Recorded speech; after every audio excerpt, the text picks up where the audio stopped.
Israel in the Galilee on the the 19th of October. It's 9:13 in the morning. We're down as low as 66 degrees now, 67 degrees, high of 81, I think. Tomorrow, 83 high, then 81, then highs in the 70s, low 80s. Okay, so our weather's cooled off. Okay, so I'm wearing a sweatshirt. I went outside last night with a t-shirt and shorts, and I was really cold. I had to come in kind of early.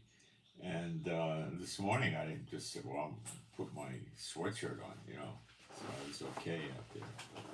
It's good now. The dogs can get a lot of time outside, get daylight, it's nice for them.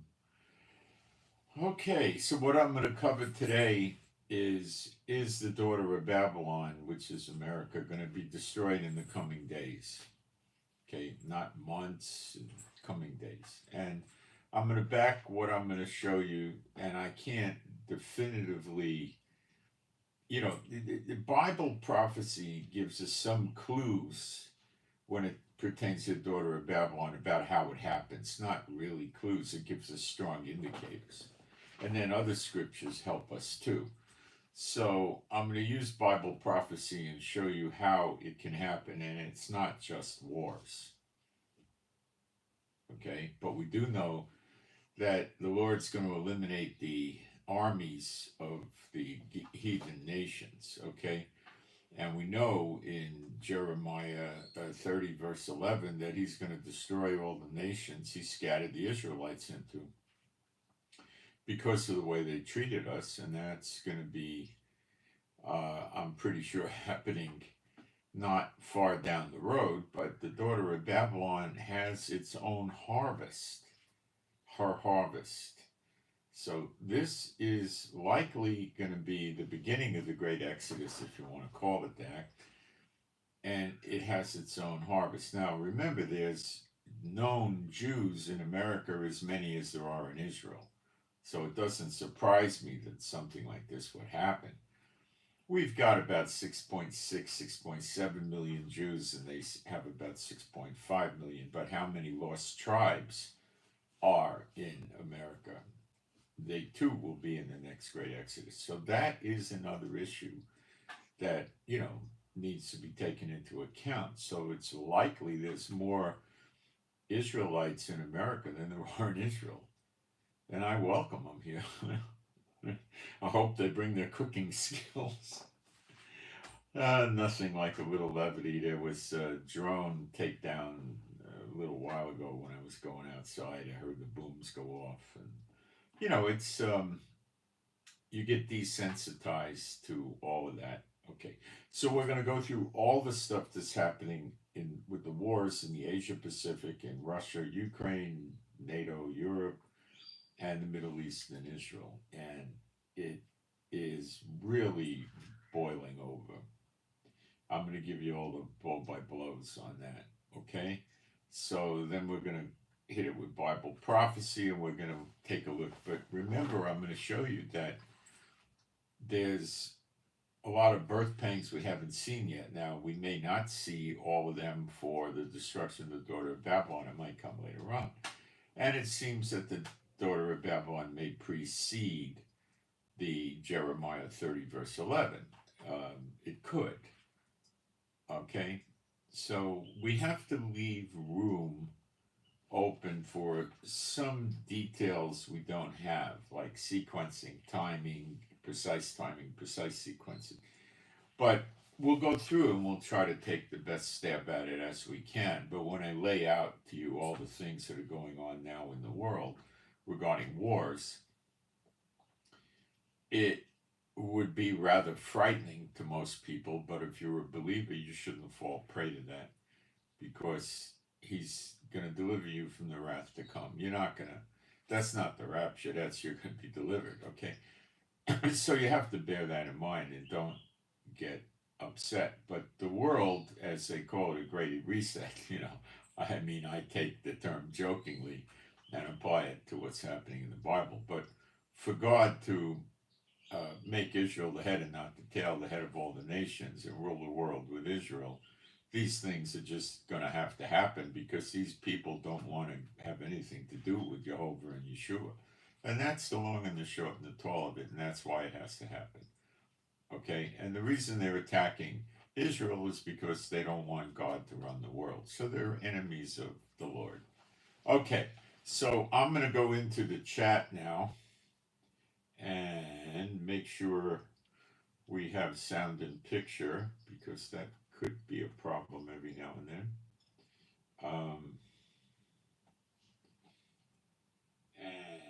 And we got sound and picture.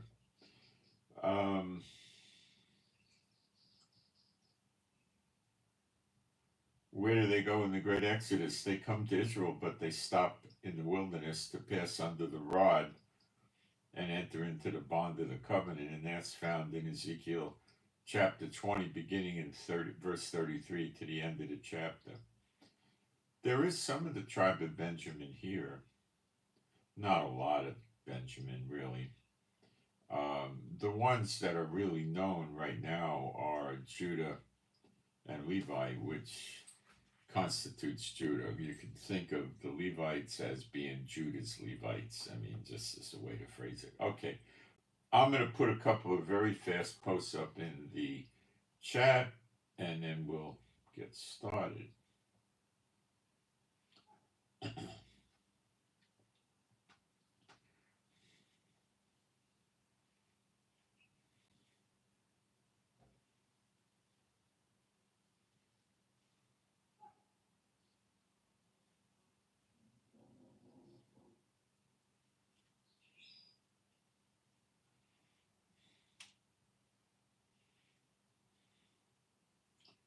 All right. Pin something up.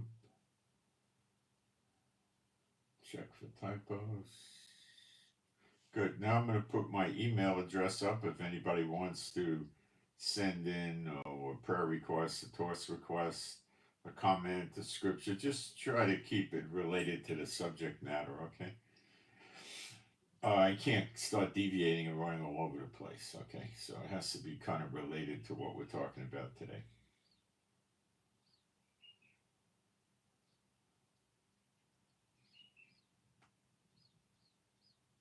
And I'm almost there.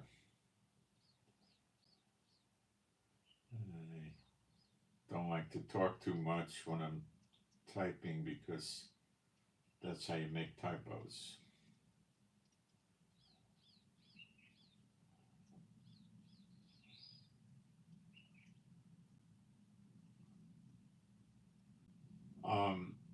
I don't know how busy we'll get today because I put, backing it up with Bible prophecy, a lot of the preppers, survivalists, gun people will not pay any attention to that. They don't want to hear anything about the Bible. America's the greatest country. It's never going to fail. You know, all of this stuff, right? Okay. Being an Old Testament, New Testament, Bible believing site, I'm going to do some praise. There is no God like Jehovah. There is no God like Jehovah. There is no God like Jehovah. There is no God like Jehovah. There is no God like Jehovah. There is no God like Jehovah. There is no God like Jehovah. There is no Messiah like Yeshua. There is no Messiah like Yeshua. There is no Messiah like Yeshua. There is no Messiah like Yeshua. There is no Messiah like Yeshua. There is no Messiah like Yeshua. There is no Messiah like Yeshua. Okay, where to start? Let's go to Asia Pacific. North Korea. All right. North Korea has, in recent days, like in the last 2, 3, 4 days or something, set up 700 offensive weapons on the border with South Korea, pointing them at Seoul, South Korea, which is the capital of South Korea. South Korea is a very deep ally of the United States, to the point where the United States put a military base up there to protect South Korea and help them control the region. It used to have 28,000 military people before the October 7th Middle East blow up, and I don't know how many they have now. I imagine it's a higher figure. Maybe it's 35, 40,000. I don't know. I imagine it's higher.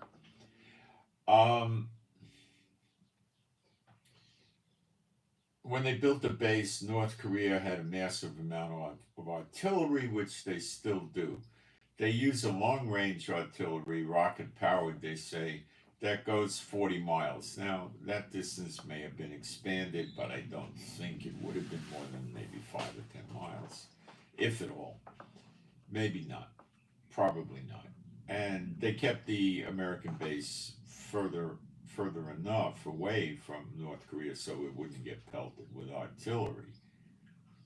They had the families of the soldiers living on the base with them. It's a big, massive base. You know, they got gyms, basketball, volleyball, baseball diamonds. They got McDonald's, Burger King, other stores, shopping mall, all of this stuff. It's a big base, right?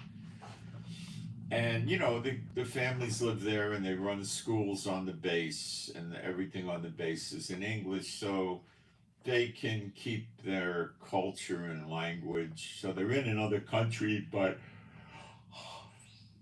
to a great extent, it's like being in America. Okay?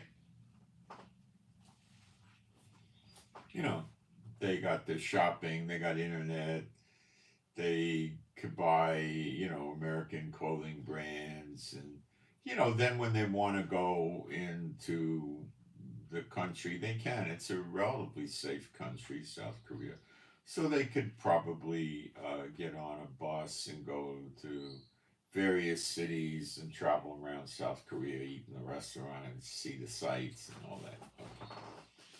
I do not know if the families of the military are still there. I have a feeling they may not be, but I've never read anything that they've been evacuated, so they may still be there. So a lot of what North Korea put up on the border with South Korea was long-range artillery, but they put hundreds and hundreds of missile batteries. And these are not large, long-range missiles. These are, maybe they got 8, 10, 15 or so tubes, and they could launch missiles. And they have them in different designations, and some of them can go reasonably decent distances. I would guess that they might get out 20 miles or something like that. 40 maybe, but that's pretty far. I don't think they go that far. So 700 offensive weapons on the border with South Korea that are activated, ready to go, with supplies of ammunition and missiles with it. A lot of this artillery was in, let's call it a trench or a pit underground, and they had covers on them, probably to conceal their location. I mean, it wouldn't be difficult to make a cover out of anything, wood or tarps or metal, I don't know, and put stuff on it like glue, artificial branches and leaves and stuff on it to make it look like it's just the earth, They've taken the covers off and the artillery is ready. Now, the pit gives them a great advantage because to wipe out the artillery, the enemy, which would be South Korea or America, take your pick, Japan may even help, they have to put a mortar, an artillery round, or a missile into the pit, which is not such an easy thing to do. Because if you hit a few feet away from the pit, the artillery is below the surface, so the shrapnel isn't going to really damage the artillery unless maybe the barrel is sticking up. But the barrel is, very thick metal, and it could get damaged, but it's not highly likely. So it makes it fundamentally very difficult to hit. Now, in recent days, South Korea has been blowing up the roads connecting it to North Korea. They tried to put mines in the demilitarized zone, the DMZ, the South Koreans got mad at them and shot at them, so they cut that out. So they might have an entry point through the DMZ, but it's easy for North Korea to take care of that. And I did research, by the way, iron. Somebody said iron and yawning, and I researched iron, and I don't know. Um, they say it could be, of course, a lack of oxygen, but in the world of natural healing, particularly acupuncture, yawning's a sign of healing. And in the morning when I get up early, I do the red light stuff. So, in my mind, it's coming from that. It's a sign of healing.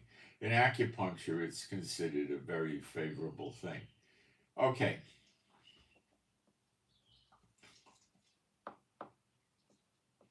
I started taking omega-3, by the way, very small doses. It makes me feel better for some reason. I don't know. I guess I needed it. All right, moving along. So they blew up bridges between North and South Korea, roads and railway lines, everything. Now, the reason they did this is rather obvious. It's to stop South Korea from doing an incursion by ground into North Korea to shut down the artillery and these missile launchers using tanks, mobile artillery, armored personnel carriers, and so forth, right? Because it's a rather difficult thing to take them down from the air, because you have to get so precise on landing your missile, your rocket, or your artillery, or your mortar. It could be done, but it's not that simple. It's difficult in a very manual, gross way. It's difficult. So it's like what Hamas or Hezbollah or the Houthis do, or something like that. Okay. How much stuff North Korea has underground, I'm unsure of. They do have mountains, and they have artillery pieces embedded inside. They dig a little cave out in the mountain, or they use a natural cave. They put the artillery piece in there. They lay several feet, or maybe they lay 30, 40, 50 feet of railroad track, you could call it. It's probably not railroad track, it's track that the artillery sits on with wheels, and they push it out, or have a system electric or gasoline motor or something that pushes it outside the tunnel. They launch a few artillery shells, and then if they think they're at risk of losing the artillery to missiles or bombs or mortars or whatever, they put it back inside the cave and then wait a little while and come out and do it again. So when you have massive amounts of these things, it's rather difficult to knock that out too. So the best way for South Korea to knock out these North Korean weapons would be to roll in with tanks and armored columns and just blow them up. But without roads to get in, it's not that easy at all.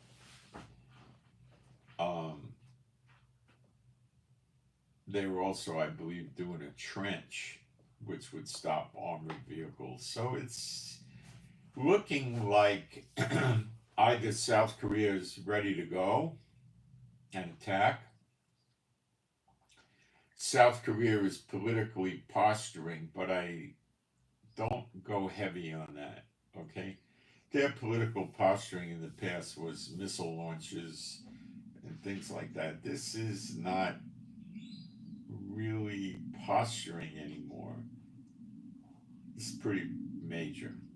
They don't usually operate in this mode, but they could be. So the other thing it likely is posturing as a deterrent, and in addition, getting ready to attack if it doesn't work. If the posturing is not successful. Now, Chinese have recently there's a bridge that connects China to North Korea. And they've recently brought in a lot of military equipment to North Korea, and I'm told troops too. Probably the troops are military advisors. North Korea has plenty of infantry, just regular soldiers, probably advisors, possibly to help them operate new weapons they were given. North Korea is absolutely unequivocally a proxy state to China. China cares about them, they get along well enough, and North Korea, in some geography, acts as a buffer zone for China.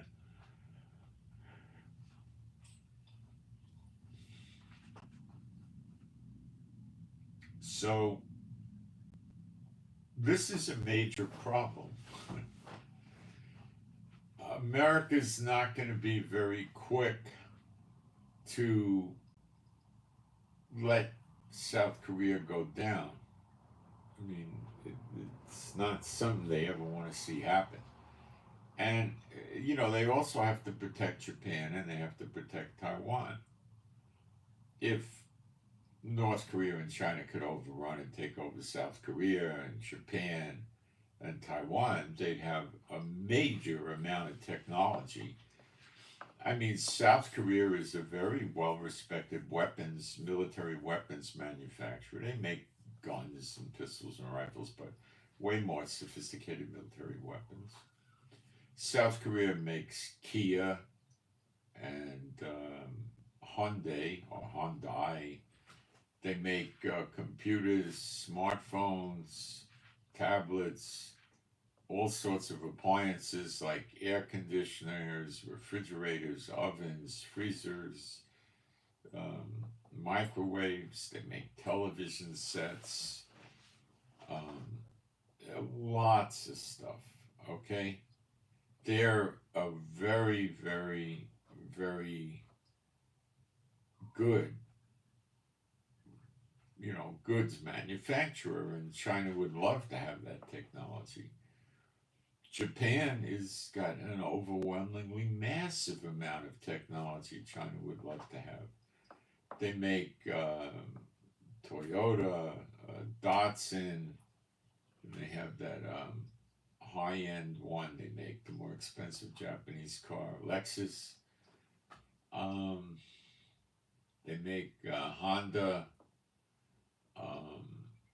Yamaha, probably one or two other motorcycle brands, I guess. I'm not sure if they're that big, but they probably have them. And let's see. They make computers. They're in the motion picture industry. They make weapons. They make watches, Seiko. Maybe Citizen, it comes from there, or I think Citizen might be China. They make a lot of stuff, okay? Japan makes a lot of stuff. Taiwan makes a lot of stuff in the computer industry as well. Well, I haven't really seen appliances and vehicles coming from Taiwan, and I don't believe they're known for making weapons, but they do a lot in high tech. So imagine where China would be if they could get their hands on Taiwan, Japan, and South Korea in one piece without decimating the country. Like, scare the country enough to surrender.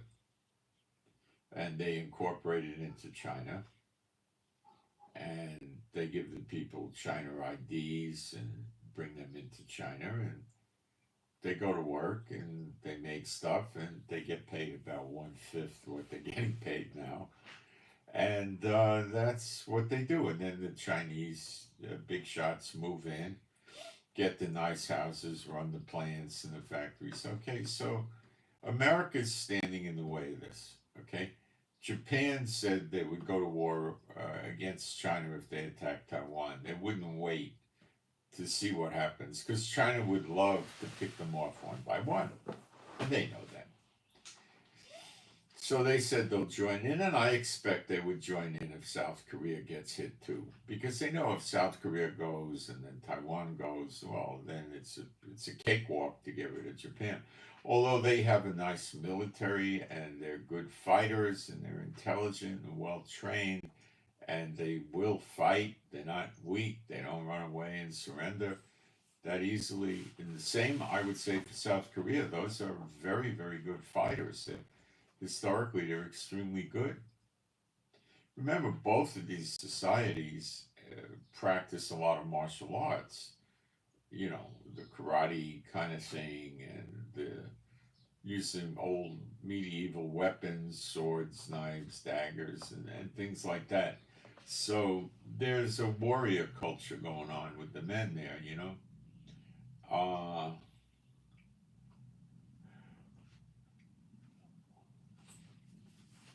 so they're not going to be a pushover, but they're not going to be lunatic like, you know, Hezbollah and Hamas. They're not going to be that way, but they're very good fighters.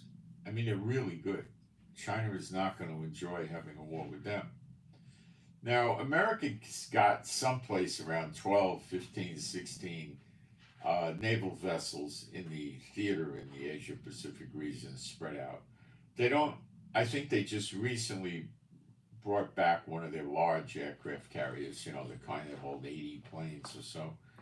But they have, I think, two of these, I call them small aircraft carriers in the 900-foot range that carry vertical takeoff planes, usually about a dozen, and they carry helicopters, maybe 20 or so attack helicopters.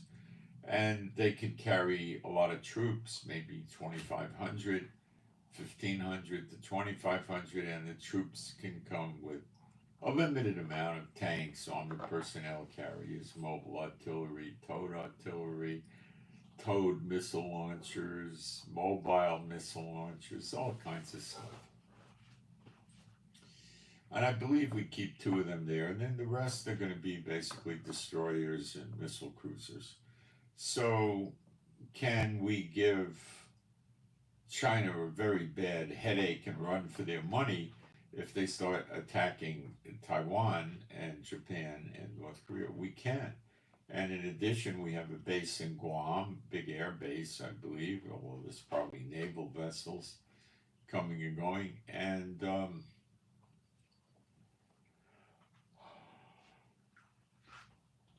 Guam has a lot of aircraft of America. So if something breaks out, what would likely happen as a result of all the advanced American jets that are far better than the Chinese stuff?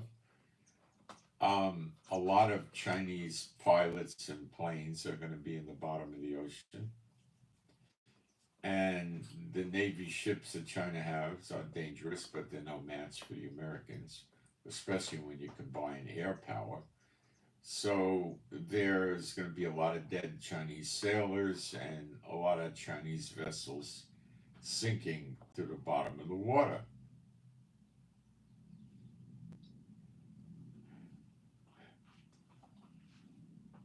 America will also get hit.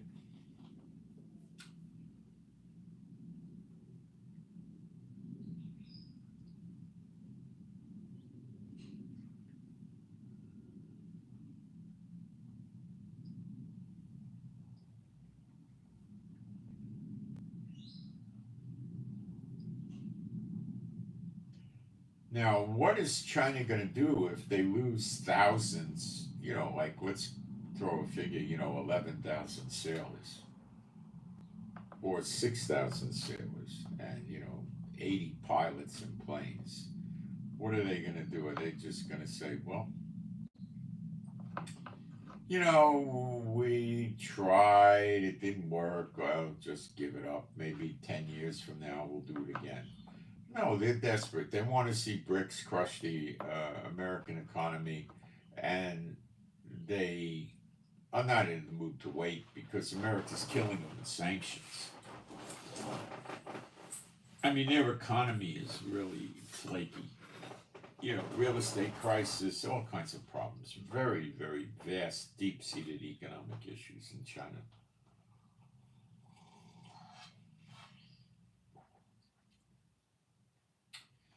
Now, America does not have enough force there to handle China and North Korea together. This I can pretty much guarantee you. They don't have to deploy more. But they could hold off an attack, help Taiwan hold off an attack. Now, American ships are probably going to get sunk too, and possibly planes. So there's going to be both sides are going to suffer.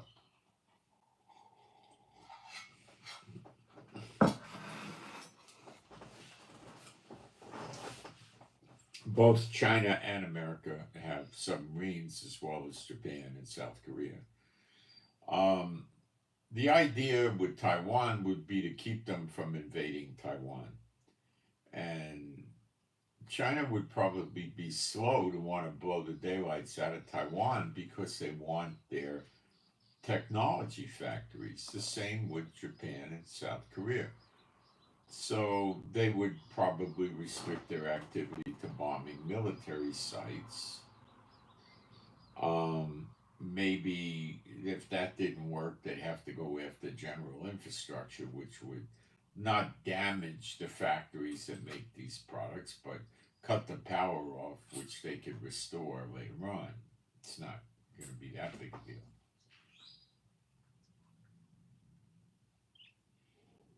So China gets a much better victory, instead of like being like Iran or Hezbollah bombing this, bombing that, they just try to, isolate themselves through attacking military structures, disable the military, ground invasion, occupation.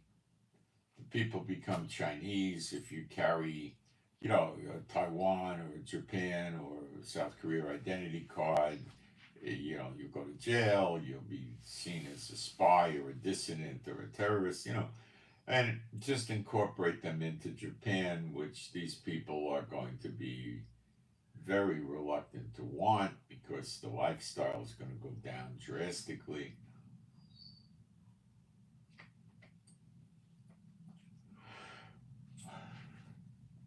Then China could control these industries and use the BRICS pay money system and make money selling these products if America just backs off.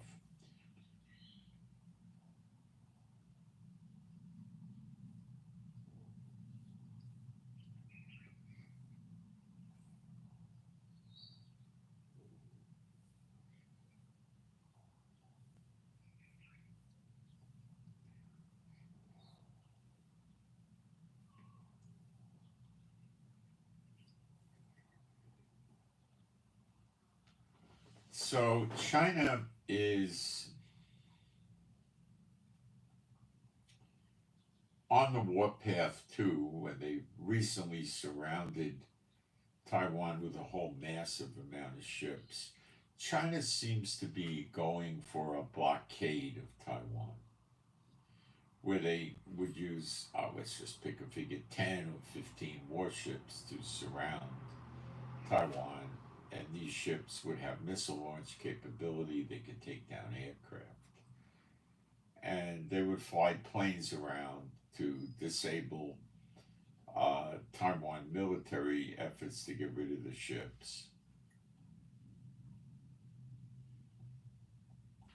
And then freeze Taiwan out and bring them to their knees and then take them over intact.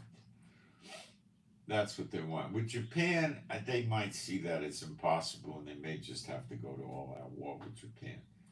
With South Korea, I don't know. It's probably a little of each. I don't know. But China's not stupid. What's the point of taking over a country like Taiwan after you drop 4,700 bombs on it and the whole place is in shambles? What do you need it for? Walk away. The same would apply to Japan and South Korea, what they want to do is blow the daylights out of the 40 miles or so between the border and them, and then advance and hold, 30, 40 miles of territory in South Korea. And that's probably, it may get them some good industrial sites, and it may not. And then occupy that with troops and stuff, and they,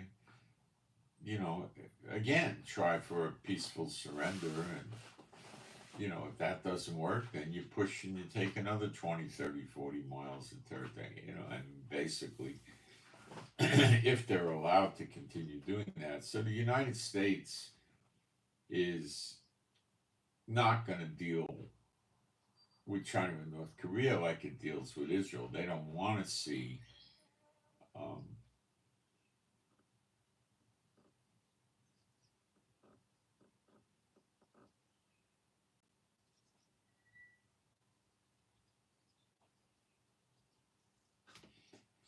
they don't want to see the countries get decimated. But Japan, they may have to. So anyway, the tensions are massively high in the Asia Pacific now. China surrounds Taiwan several times, flies planes in their airspace, and then goes away. They've done that dozens and dozens. They may have done that 50, 60 times in the last year, year and a half. So everybody's like, they pay attention to it, but oh, here they are again, right? They don't fire any missiles or attack. And then one day they'll do it again, except it's real. And planes start hitting military targets in Taiwan, and they start clearing out beachheads where they could land troops and move in, start occupying Taiwan and stuff like that, and then bring about a surrender or an annihilation.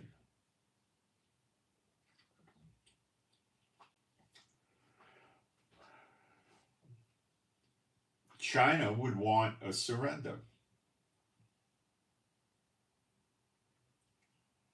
Why?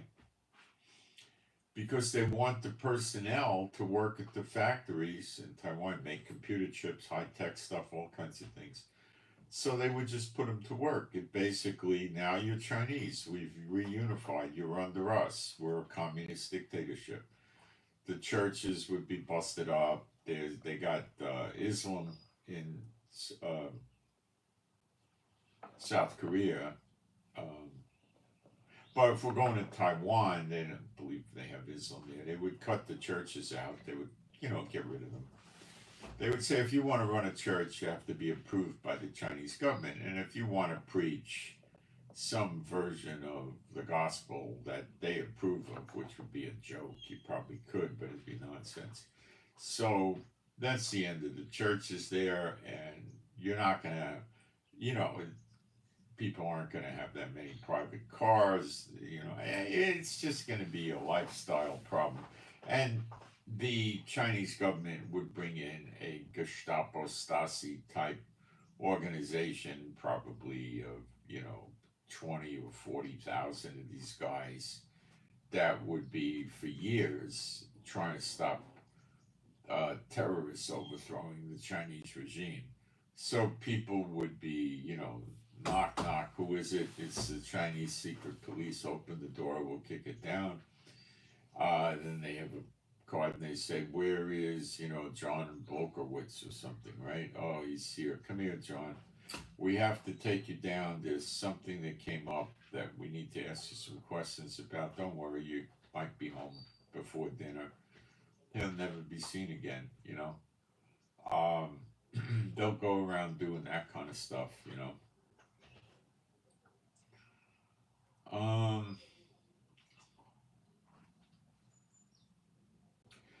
China would sentence people to death for various crimes. It could be, straight up criminality. They killed somebody. It could be crimes against the state. In other words, victimless crimes. And they would take people, and they had these vans that were like a Winnebago kind of thing. And it was sort of a medical type van.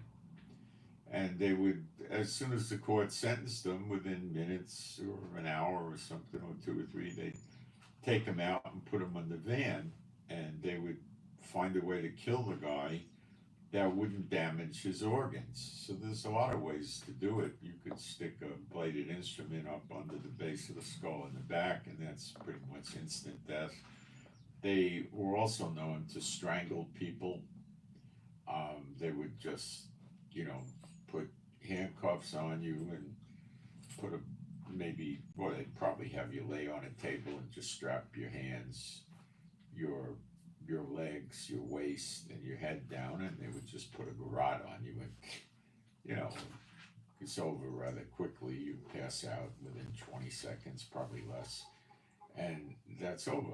And then they would immediately harvest the organs in the van to get them while they're fresh, and then they would put them in containers with ice and take them around and do what they wanted to do with them, sell them to people in China or export them, or who knows what they did with them, right?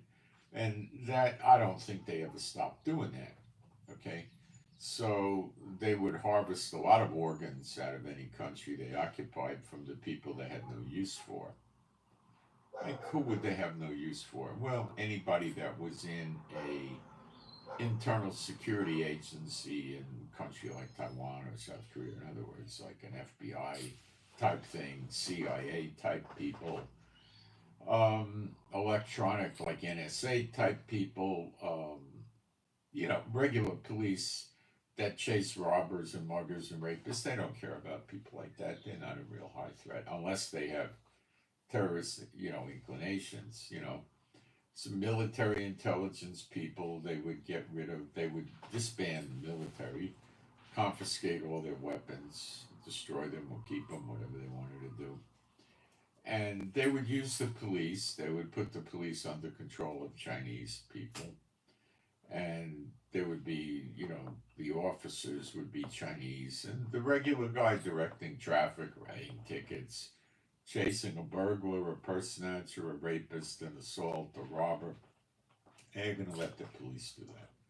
So the people are going to see their own police out on the street, and and they probably let the police have their weapons. It's, what are they going to have, a pistol? That's not any consequence to China. So they would have, tens of thousands of people in the government that are working for, the security of the country. Taiwan, Japan, South Korea would be the same. They would be disappeared. Some of them they might put in re-education centers, and I don't know why they would. The way they think, they don't need them. Some of them they may want to interrogate. So there might be a period of a year or so where they conduct deep interrogations on various people to see what kind of an underground structure had been planned to do an overthrow of the government of China if they ever took over. So they would be looking for arms caches buried in the woods, let's say, things like this. So there would be a lot of them getting interrogated, but I think when the long and the short and the tall come, they would disappear and their organs would be sold. That's the way the Chinese fly.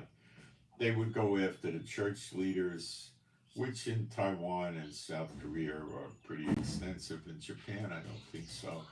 Japan would have Buddhist leaders. They probably are not terribly worried about Buddhists because they have them in China. I don't think they care about them. Islam would be probably dismantled. They wouldn't allow any mosques or minarets in any country they conquered. They'd take that out right away. Because they can't control Islam, So that's what would be going on. Now, you have to ask yourself a question. What would the United States do? If the United States had 14 warships floating around in the Asia Pacific and did nothing, I think the Chinese would be more than happy to just leave the warships alone, keep a close eye on them, have ships nearby to attack them if it was needed, and just leave them alone and go about their merry way. you know, and the United States is capable of that type of activity. All right, I'll be back in a moment. Take a quick break. So that's the tensions in Asia Pacific right now are very major, serious, and could break to war in in an hour's notice.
Now, if America doesn't put up with China's shenanigans, nor North Korea's, and they get into the fight, which is probably a 75 or maybe as high as a 90% chance, then you're going to see, like I told you, a lot of Chinese planes in the bottom of the ocean, and you're going to see a lot of dead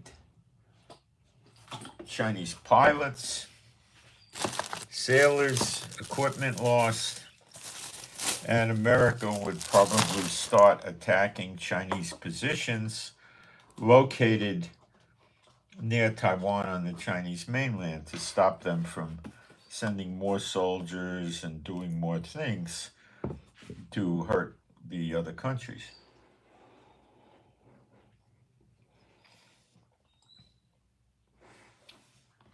So you're dealing with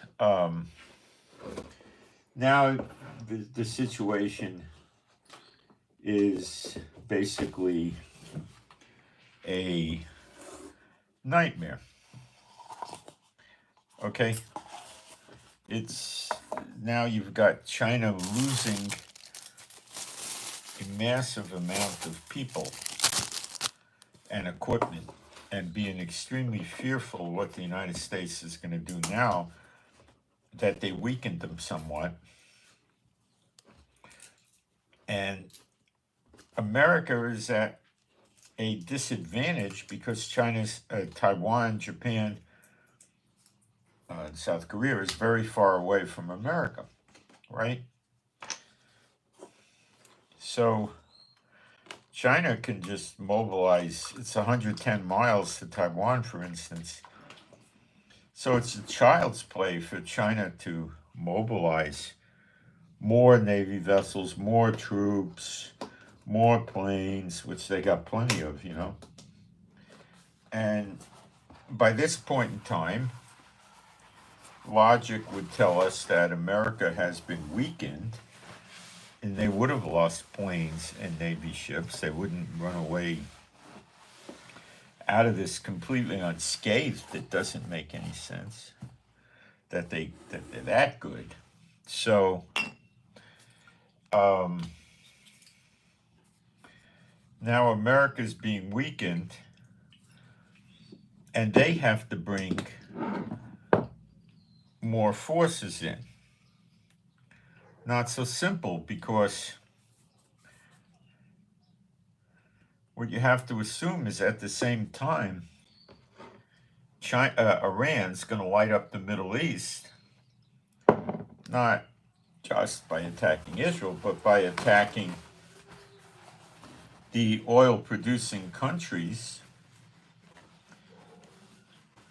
in the whole Middle East to create an oil crisis that'll cripple America and Europe. And Russia, at the same time, will light up Europe, hit Romania, Poland, Latvia, Lithuania, Estonia, whatever, right?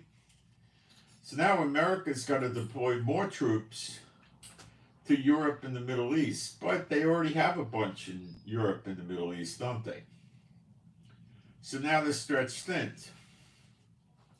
Now comes the sleeper agents, of which we're getting updated figures of 30 to 50 million people. 60 to 70% of them are military-age males. What do you think they're doing there?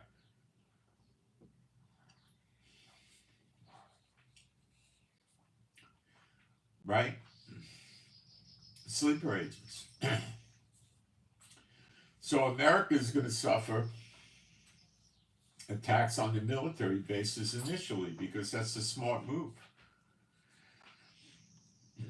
And that comes into Chinese land up to 350,000 acres that they know about. That's disguised as agricultural land that's adjacent to many or most of the major American military bases in America.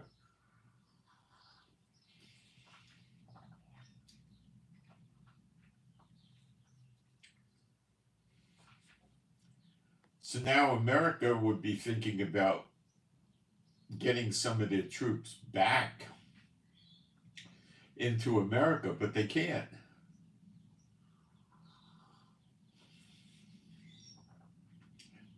And America is by no means wanting to send more troops out to help.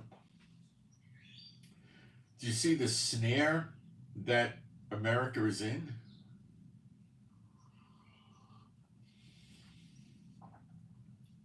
It basically can't win.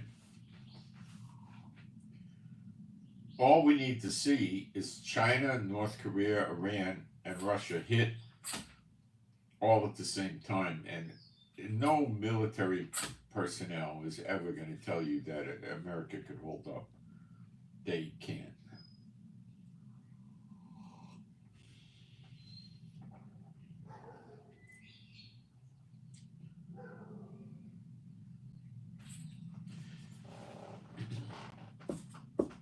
They just can't. There's nobody in the world that's intelligent with military that's going to tell you that they can get out of this, because they just can't. It's too much. Let me look at the chat real quick and see if I got intelligent questions to answer.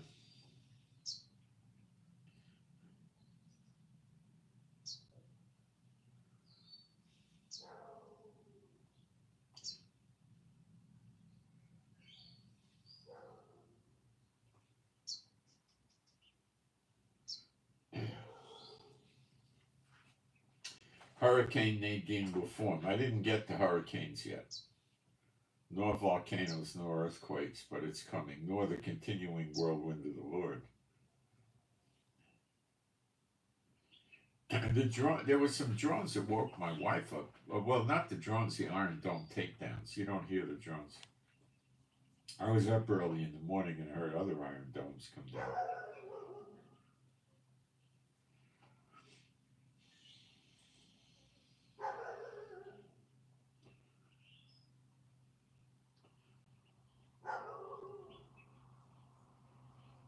I wouldn't call it a second Korean War. I would call it an Asia-Pacific war. The Philippines will be dragged into it, and so will Australia. New Zealand, I don't know what they'll do. They can't do much one way or the other.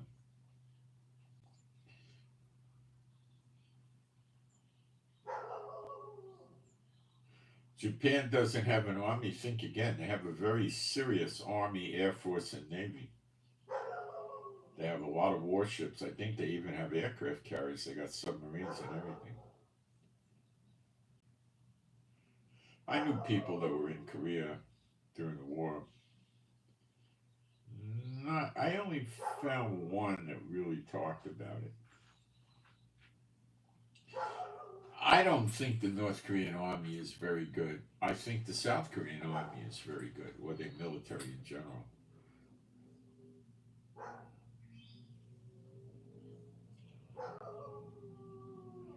I think Japan is thinking of joining BRICS, which isn't making America that happy.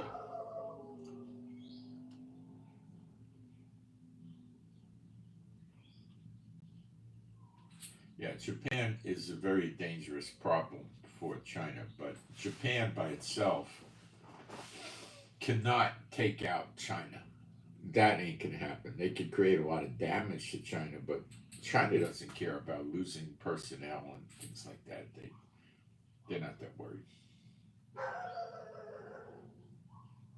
China's money printers are going. You got it.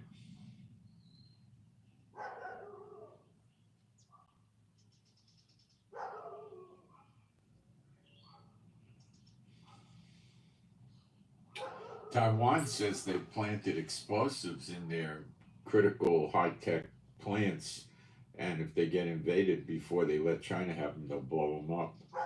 But there's ways they could deal with that with intelligence. Maybe there's ways they could deal with that.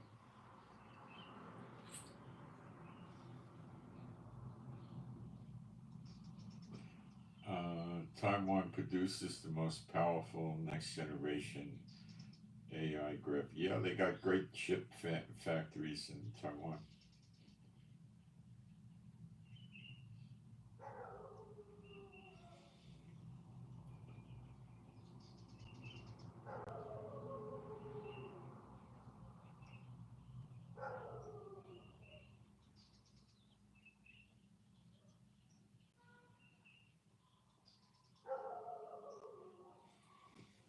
How do I feel about being hated by the Jews? The whole world hates us. Some Jews hate us too. What am I going to do about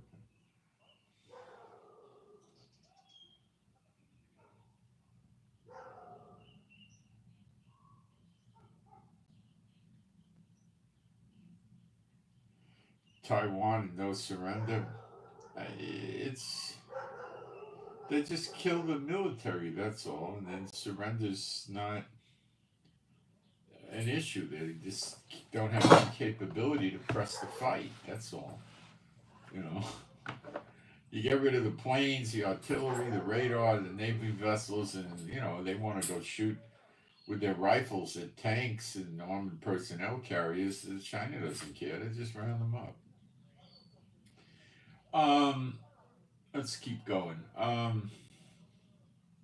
The snare on America is in the Bible, and I broadcast this, and people don't want to believe it. That's just the reality of it. They just don't want to believe it. Jeremiah 50:24. I have laid a snare for thee, and thou art also taken, O Babylon. That's America, and it's already taken it. It's got the sleeper agents inside America. They've got their troops in the NATO theater in Europe. They've got troops in the Middle East, and they got troops in the Asia Pacific. It's already set.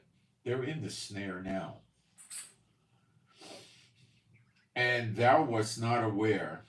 Well, you look who you got steering the ship in America. You got Biden with Blinken, Sullivan, and Austin. What a collection. All trained by Obama.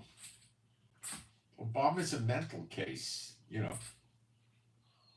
And thou wast not aware, thou art found and also caught, because thou hast striven against Jehovah. Well, look what they're doing to Israel.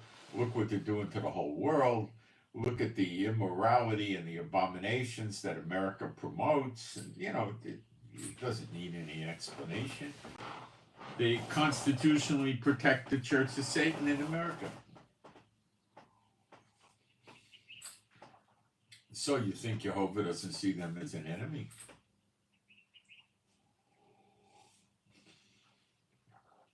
What do you think?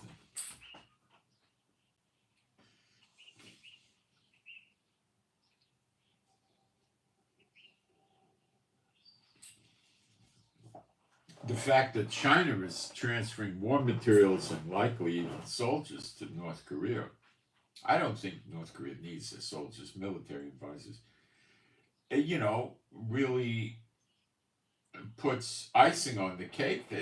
China's in conjunction with North Korea. Now Russia, Putin the last day or so said, we're not going to give up on Ukraine till we have a victory. From my readings, and I don't spend the bulk of my time at all on Ukraine, from my readings, Ukraine and Russia are managing to destroy each other. North Korea sent 11,000 some odd soldiers to Russia. They're in Russia now. They're running around with Russian uniforms on. People apparently have videos of this. So North Korea troops are being disguised as Russian soldiers. They're being trained in Russia. What would the training be? To familiarize them with the war in Ukraine, get them to understand how the Russian soldiers act, how they interact, get them in the swing of things. And we're told November 1st, they're ready to go be deployed in Ukraine. They might have to learn other weapons and, things like that. Russia's taking some time to do it right. They don't want to see them wind up as, cannon fodder. So North Korea would perhaps send another 11,000 and then another 11,000. Now this irritates the daylights out of NATO and Russia.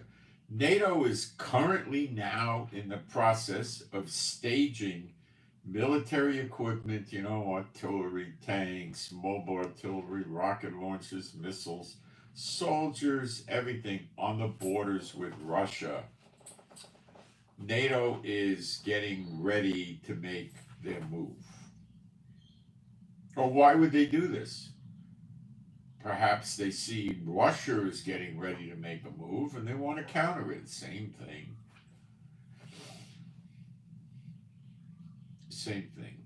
Now, by putting troops into the Ukraine theater, North Korea did, it keeps Russia in the war, just like North Korea is handing drones and other weapons to Russia. It keeps Russia in the fight. Just like Iran is giving Russia drones and missiles, it keeps Russia in the fight, makes it more expensive and more burdensome for the European countries in NATO to keep feeding weapons into Ukraine. Germany recently said they're giving Ukraine long-range missiles and they have no intention of backing off of that. And they're, as far as Germany concerned, just go, you want to go hit Moscow and St. Petersburg and, go ahead. Biden doesn't want that, but Germany doesn't care. Germany and Russia have a lot of bad blood. Yeah, Germany invaded Russia, and then Russia was very brutal to them. And when they conquered Germany, they came into East Germany, East Berlin, and all that. They were taking the German civilians out of the houses and lining them up in the backyard or whatever and shooting them. They were so mad at what the Germans did to them in their country, they just went around and summarily executed massive amounts of them, just drag them out of the house. Then after they shot them, they'd go take whatever they want out of the house. Probably would move in the house, eat their food, sleep in their bed. There's a lot of bad blood. And then you have Russia, occupying East Berlin and all that with the Stasi. They got a big, deep-seated hatred for each other. So yeah, Germany's not any friend of Russia. They don't trust them. They don't trust each other. So yeah, they're putting more missiles into Ukraine. But it's some of the countries are getting to a point where they're saying it's stupid to keep giving weapons to Ukraine. Ukraine can't make it. Well, in this conflict, I don't think you're going to see anybody emerge as a real clear-cut winner. Certainly Russia's losses so far have been so devastating they can't say that. They could walk away with a piece of geography, but they can't say that it was a great victory. So I'm not sure how it's going to end, probably without a victor on either side, just a lot of massive destruction. That's what I see happening. Not much else. And that could be the way the Asia Pacific theater winds up also. Nobody really wins. I'll be right back. And then we're going to go to the Middle East, and that's what I know a lot about.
Now, there's a lot of people that sit there and tell you, oh, Israel's dragging America into the war with Iran. Listen, America was a party to Netanyahu in the October 7th event, which was allowed to happen. Okay? It just, I mean, I've described it to you so many times. All the checks and balances failed. And it was a massive massacre, and a massive amount of hostages were taken. And Hamas is now saying they got 101 hostages. Hamas has also said that they're not going to give them back unless we release all the terrorists in jail in Israel, which is 5,000 or 6,000.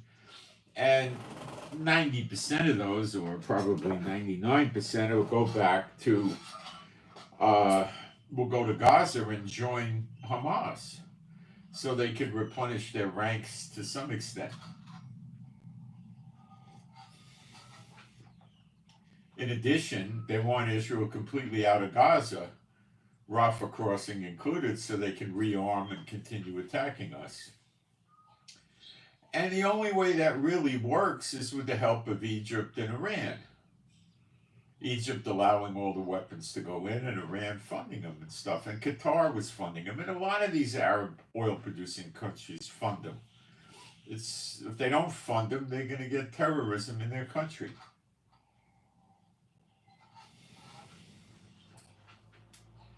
So their industry in Hamas has killed Jews. And we're not going to do that. We're not that dumb. Okay, so even though Sinwar's dead, they're not giving up the hostages. So that was I would say, an interesting, well-grounded thought that they might want to throw the towel in.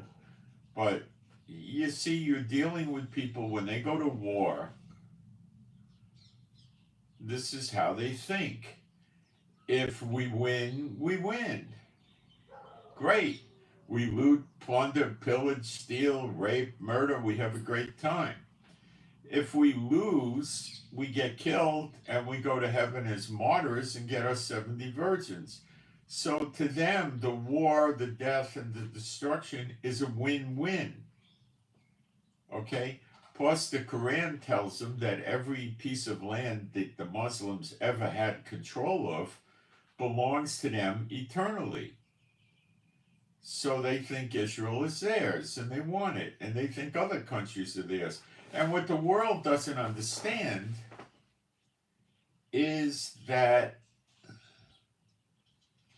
they want to kill all the infidels. They want to maybe start with the Jews in Israel, but they want to kill Buddhists, Hindus, Catholics, Christians, atheists, everybody. And they have murders amongst themselves between Shiite and Sunni. There are a small amount of Sunnis that are anti-Israel and terroristically murderous, but not that many. But that could change at the snap of your fingers. So there's people are ignorant of this. Okay, Satan's trying to stay out of the pit for the 1,000 years. He wants to stop end times. Means he wants to get rid of Israel, or at least get control of East Jerusalem, where the temple would go, and have that as Muslim territory. And he is using his chosen people, the Muslim terrorist people, to go affect his will, because he can't go throw lightning bolts and fire and brimstone down on Israel. He doesn't have that power at all, not even close, nothing like that. So he deceives and lies to people and gets them to fight his battles. That's the reality. Witchcraft, sorcery, spells, enchantments go along with it, you know. So, you know, there's no reconcilable situation emerging in Hamas since Sinwar got killed. Now, they are relatively ineffective. So what we're just basically doing is we have some soldiers down there. It's not massive enough to make sure they don't rush into Israel or anything like that. And we keep picking them off here and there. Now, Biden was belly aching, so we're giving him a lot of humanitarian aid. The UAE came in yesterday, I think, with humanitarian aid on parachutes, and they killed some guy because the parachute didn't open. I'm telling you.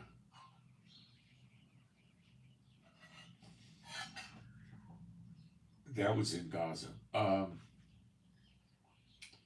So,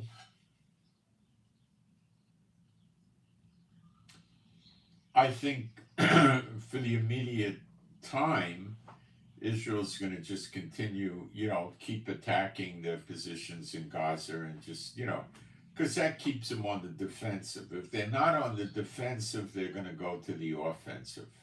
Because they're not going to just sit around and play cards and wait for something good to happen, you know. So we got to keep them on the defensive, and that makes sense. I think you could all understand that. With America and the UN screaming at us, we can't go in and just carpet bomb the place, which would stop it. You know, it would take 2 or 3 days and then we'd be all over. But no, we can't do that. And no other Arab country will take the Palestinians in because they don't want them. They want Israel to have them. And they're afraid of what they'll do when they're in their country, because these are not a bunch of people that say, I want to go to school and be an engineer, a teacher, a doctor, a lawyer, a pharmacist, a chemist, a physicist, an architect. No. What do you want to do? I want to be a martyr and kill Jews and go to heaven. You know, this is the population, and the UNWRA has been brainwashing, allowing this brainwashing and participating in it. So it's a joke. So, yeah, Biden wants humanitarian aid, give them humanitarian aid. Who cares anymore, right? So they got humanitarian aid, right? Oh, Biden wants it to go to the people, not the Hamas. So they run some gun crews with the Israeli soldiers with the aid, and they try to get it to the people as best they can, right? All right. So what? Now Hezbollah. Now Hezbollah, we have seen a and I'm going to explain these numbers to you. We've seen about a 60%, give or take a little bit, drop in the amount of attacks per day via missile from Lebanon post Nasrallah's death, right? Now, this is, you need to understand what happens. Little Katusha rockets get put on, there's a launcher, with Katusha's 5 feet, this big. And they got different Katushas. Some could go even maybe 18, 20 miles. You got a launcher that's got a base plate. It sits in an angle like this. It's got a support. It's made out of old beer cans or any darn thing, right? And you put your missile on it. You got a remote detonator, or you got a live wire detonator, or whatever. And boom, you detonate the thing. It launches, and you can't aim it. You can't direct it. It's probably accurate to within 3 miles, and maybe 5 miles. They're junk, and they're not that dangerous. But for the people who live near the border, if you start launching a lot of these Katyushas, they're going to land in houses and stuff like that. So we have a good 80,000 people not living near the border of Lebanon right now. And Lebanon has about that many not living near the border of Israel. All right. So the Katyushas are dangerous, but not that dangerous. And that's the bulk of their missile supply. Now let's talk about serious missiles that can go 40 or 50 miles. Well, let's say 30 to 50 in there someplace, right? So they could hit Haifa, they could get to Tel Aviv, they could hit Caesarea. I think they're probably going 40 or 50 miles. You could have 15 million missiles, but if you only got 10 missile launches, your missiles don't do you any good. So you can't just look at the count of the missiles, you got to look at the count of the missile launches. Now, I was telling you guys for the longest time before these wars got big that if Hezbollah had the missile launch capability they were talking about all along, that Israel would never be treating Hezbollah the way it does. And it makes me pretty confident that their ability to deal out death and destruction is nowhere near what their big mouth is talking about. So, to a good extent, I was right. They tried a launch some months ago with 6,700 missiles that were serious missiles with launches, and we blew the whole kit and caboodle up. We had 100 jets working, and 200 jets, I think, were actually used total, 100 at a time. It was a massive attack we did, and we disabled a massive amount of their launchers. Kaput, gone.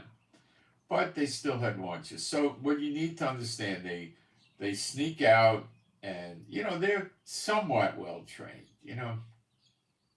but they don't have good weapons, and their mindset is not right. These are psychopaths that have been bred, raised, trained to kill Jews. They're genocide people, okay? So they take a missile launcher or 2 or 3 of them, and you launch. Well, we have the place under constant high-tech radar surveillance. So we detect the launch. Then what do? Well, we activate Iron Domes if needed, Arrow 2, David Sling, whatever, right? And we defeat a tremendous amount of them. Look, the Iron Dome is probably 75% effective, okay? But as the missile travels into Israel, we don't shoot one Iron Dome at it. An Iron Dome shoots 2 projectiles, 2 missiles. Proximity weapon, it gets near them, it blows up, it's called a proximity detonator, it blows up, shrapnel flies, it hits the missile breaks up, comes down, whatever, it's defunct, right? If the missile's trajectory, which our radar and computers can compute in seconds, now, we can't predict the path of a Katyusha, they're such pieces of garbage, but the real missiles, if it's going to land in an open field or hit, a parking lot or something like that, far away, we don't take it down. We just let it go waste, and blow up something, right? Now, if it looks like it might be a threat to civilians or military, then we shoot the Iron Dome at it, which is 2 projectiles. So we will occasionally shoot multiple Iron Domes at this thing from different locations to make sure we hit it. Okay. The one Iron Dome with the 2 missiles, you got probably a 75% chance. But when you add in a second Iron Dome, you're probably up to 90, 95%, 98%. You add in 3 or 4, you're just about always going to get it, or practically never miss. Okay? So what they have to do is swarm attack us to overwhelm the defenses. But let's go back. So every time they launch one of these missiles, we pick up the launch. We got the GPS coordinates. Planes are always in the air. The plane goes right to the GPS coordinates. The missile launch is probably not going to be more than, I don't know, 3, 4, 5, 8, 10, 15, 20 miles into Lebanon. So it takes seconds, not minutes, for the jet to get there, depending where it is. And it goes right to those coordinates, turns the missile on, gets a lock on those coordinates, boom. And the missile launcher is gone. So they get a missile off, 1 missile off per launcher, right? Okay. And then they lose their launcher because it's no longer in existence. It's kaput. I gotta check this message for a second.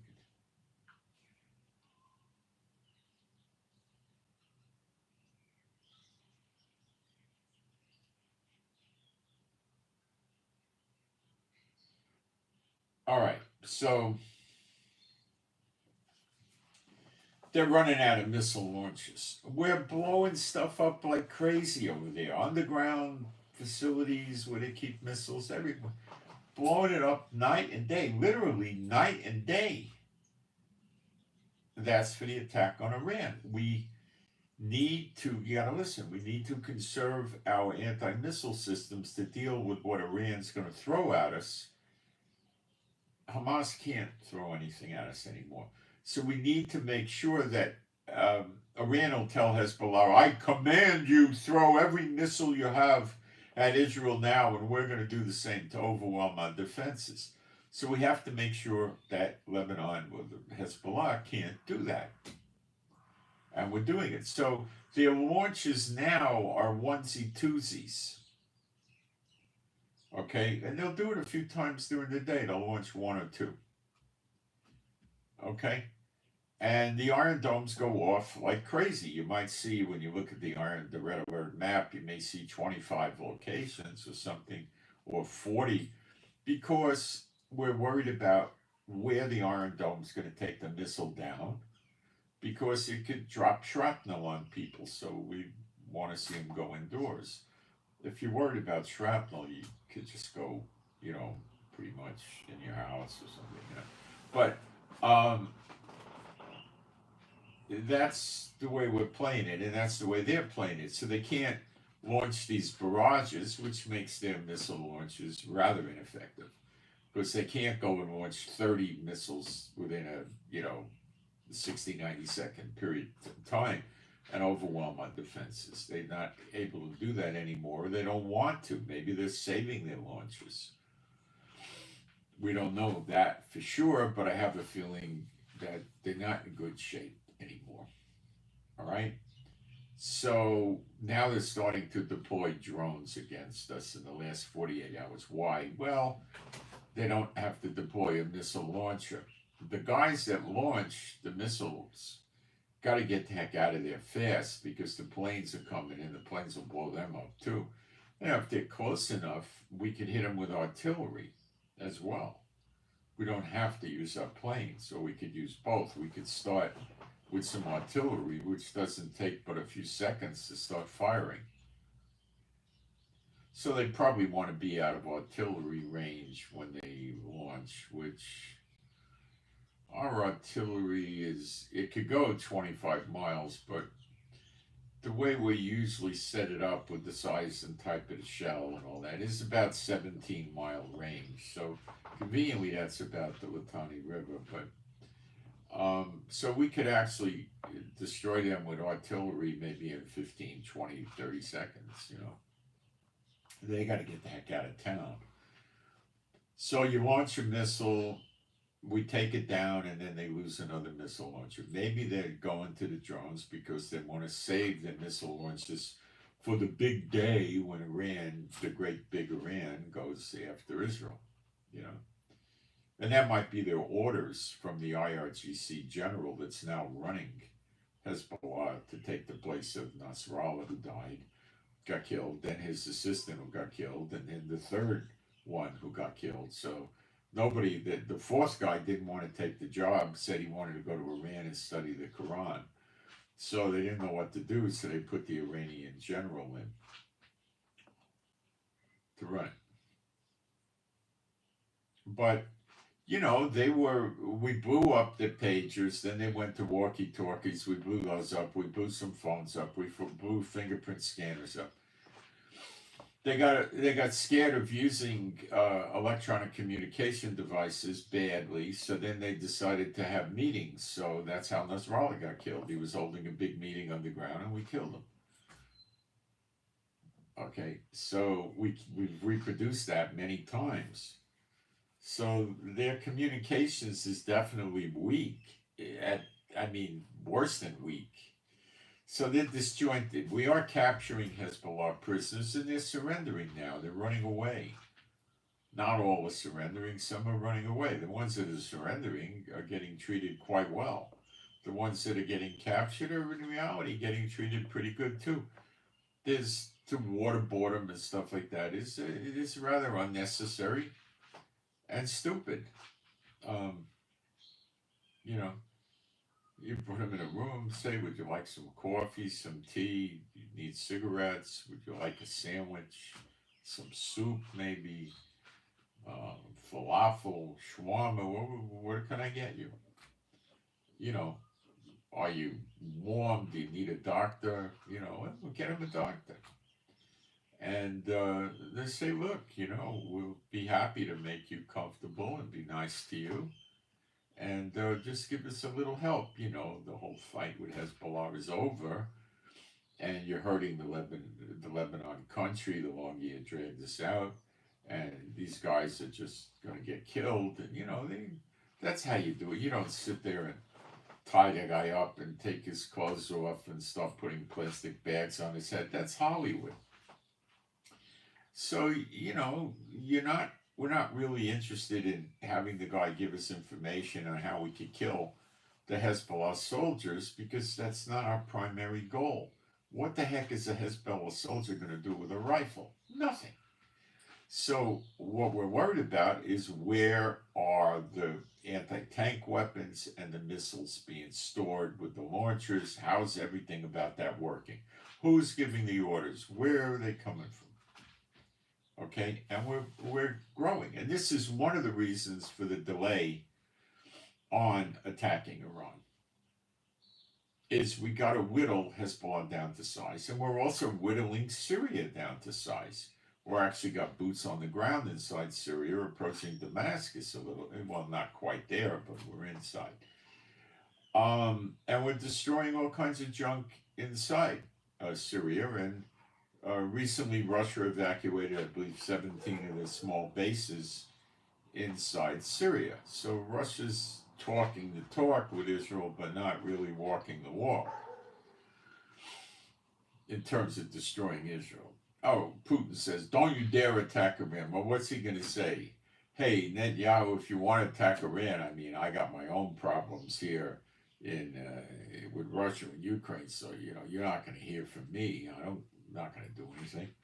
So, you know, he's not going to come out and make a statement like that, you know.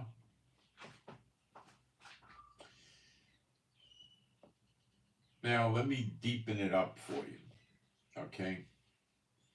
BRICS is a threat to destroy the United States with their digital currency, which is active. Putin got all the people coming to the conference starting. I think it already began, but it's supposed to start on the 22nd in Russia to the 24th. He's issuing every one of them a BRICS Pay card, like a Visa type card, right? It has one of those codes with the figure, the unintelligible figure in there. And they're being told they got a 500 ruble credit, which is Russian currency, is a ruble. And you can use it to buy whatever you want at the convention center. So, alcoholic beverages, food, gifts, tourist items, things like that, right? And they're set up to take your BRICS Pay card. So the sucker got it working. He's not only going after trades between the countries that want to join this, which is the BRICS, I think 9 countries plus 159 other countries that want to use it. He's also knocking out Visa, MasterCard, and American Express. You watch the cop shows, what do you see? Well, we pulled his credit cards and he bought gasoline over here. Well, when you got BRICS using that, who's going to be pulling the credit card information? Well, Russia, China, Iran maybe can go in and get that information, but they're not in the habit of policing the world. That's America's role. So America's not going to be able to handle any of this with the drug cartels, the gangs. They'll all start using this. So Russia may actually let countries in North America and Europe use it. But they're not going to be able to use dollars or euros, so I don't even know if they'll be able to. But somebody that has a bank account in China, let's say, could get, what do they call that, the yuan, the Chinese currency. They could get that in their foreign bank account and use it to buy credits, wire transfer to BRICS or something from China, and be able to convert. They could probably convert it into BRICS credit right at the bank in China, Convert it over to BRICS, put it on their card. They could probably do that on the internet in a matter of moments. And now they can make transactions that are not going to be traced.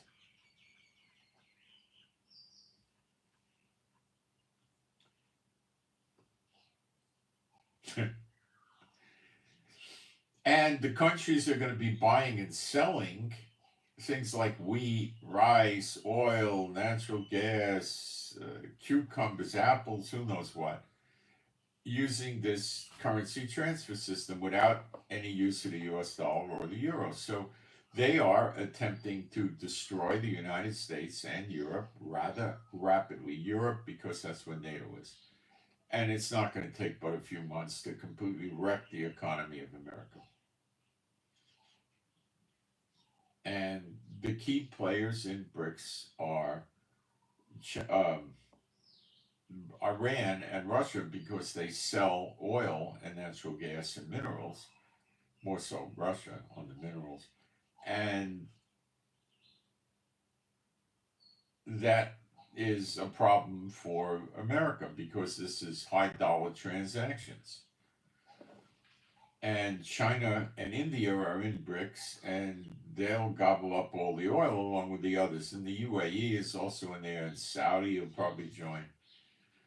So you get the idea. America's fighting for its life.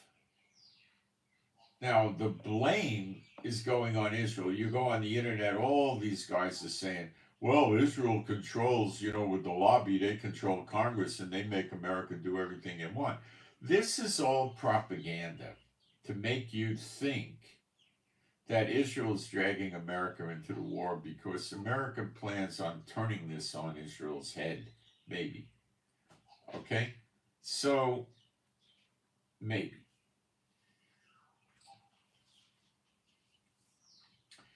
So America wants to take out Iran. Now look what Iran said. If Israel attacks us, we're going to destroy or America does things they don't like to help Israel, or if any country lets Israel use their airspace or do takedowns of our weapons, we're going to call them enemies, and then they resolve the same. If this stuff happens, we're going to attack all the oil producing countries in the Middle East, their refineries and their ports and piers where they load the oil onto the ships and the natural gas. So you've got Kuwait, Bahrain, Qatar, Oman, Saudi Arabia, Jordan, uh, and I think Oman caved in. They're conducting military exercises with Iran now. So I think they went over. Saudi Arabia could be planning on going over to them because about 2 months ago they said they're no longer accepting euros or dollars for payment for oil.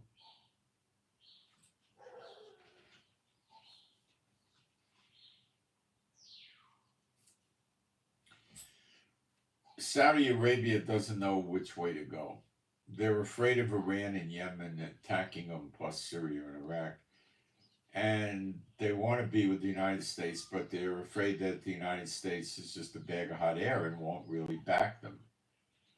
Where Putin will probably do something for them if he goes and makes deals with Putin. But anyway,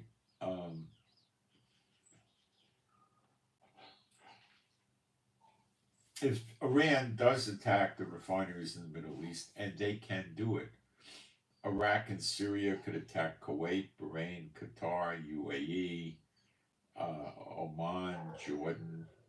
Yemen could attack Saudi Arabia, Iraq and Syria, and Iran could attack these countries as well with long-range missiles, and it's a general mess. And they could hit the refineries. Yemen hit the Aramco oil refinery in Syria and Saudi Arabia, which is the largest the Saudis have. In the last year or so, maybe year and a half, they hit it twice, but very lightly. One missile and another time 2 missiles. So Saudi could rebuild. What if they hit with 11 missiles? Take a year or 2 or 3 to rebuild. The damage may be so bad that they may just have to build a new port, start over. So if they do this, people were estimating oil can hit $3.50 a barrel, and some people are even saying $500 a barrel. 500 a barrel is, let me think.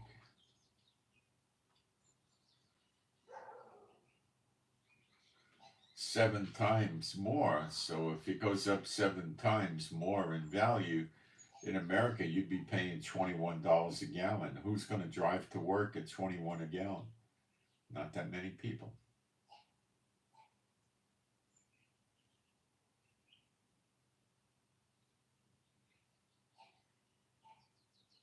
What would happen to the cruise ship industry? This you'll like. Well, let's not even say 21. Let's say it goes to $3.50 a barrel, 5 times. Well, a cruise ship burns, a big one burns about a gallon every 5 feet, something like that. So the price of the cruise, having some knowledge of cruising when I was in the world, I took a lot of them. Let's take a look at this. You're looking at the standard, the biggest thing people do is they go on a cruise that has a smallish cabin. You're looking at about 210 to 240 square feet. Okay? When you go in the cabin, you walk in, typically on your right or your left, they'll have a toilet. The toilet will be the size of the square footage of a small closet. I'm big, but I'm not a giant, and it's so small, I have trouble maneuvering in there. The shower will be either with a curtain, but that's sometimes. Then they have ships where the whole bathroom is the shower, and you got the toilet there, but the toilet's far enough away the shower doesn't hit it directly. But the drains are in the whole floor, and then A lot of the better ones have a little plastic hard door you close when you get in. You can barely move inside the thing if you're my size, you know. And it has a mirror, a sink, and a toilet. Now, the more luxurious rooms, the suites, have a big long counter with two sinks. They'll have a mirror. One end of the bathroom will have a shower. The other end will have a big bathtub. And, you know, it's a lot nicer here. Some of them have a bathtub. You take the shower in the bathtub. But that's not all that popular because a lot of people can't climb into the bathtub, the elderly, and you know they don't like it. You know, say it gets weird. But anyway, the standard room is that you walk in, and on one side of the entrance is a hallway, which is probably going to be about 6 or 7 feet. You have closets where you got life preservers. For the life preserver drill, you have a little safe on one of the shelves, and you got a place to hang stuff, and you know, shelves, place to put shoes. Okay, you go in, and then you'll have on one side of the cabin there'll be dressers. The whole length will have drawers and dressers with counters and mirrors and recharging ports and lamps and you know mirrors that you could use to do makeup if you're a woman and stuff like that. And the other side of the room will have the bed. Well, they usually configure with two twin beds, which they'll push together and make a king for you. And there'll be nightstands on either side of it. And then you go further and you'll have a sofa that's on the small side with a small coffee table, maybe about like this, maybe a little bigger. And you usually in a regular cabin are just going to have the little sofa, not another chair. And then there'll be sliding glass doors that go out to a balcony that'll be about 6 feet long and 2 feet wide, 2.5 maybe. And on there will be two cheap chairs and a little table. And the balcony will have a rail, and then below the rail you have a glass so you could see out. And that's your standard cabin. And for two people for a 1 week cruise, it's going to come in at around $3,000 to $3,500. And that's all your food, all your entertainment, and, you know. But they have all these extras they add on. They make you pay for room service now. Where I was cruising, everything was free. So if you were a little hungry for something, you could just pick up the phone and say, you wanted a plate of cheese and order a French fries or a burger or a pizza, whatever. They'd come, you'd give the waiter $1 or $2 cash or whatever, right? And they'd just bring it to the room. And if you wanted more 10 minutes later, they'd bring it and bring it and bring it. If you wanted to make your breakfast menu out before you went to sleep at night, you'd hang it on the door. And you could say you wanted eggs and you wanted meat with the eggs, whatever they happen to have. You wanted cheese, you wanted juice, coffee. It wasn't an extensive menu. But what it was good for, in my book, was you could order coffee sent to the room so you could coffee up before you go to the dining room if you like that, which I did.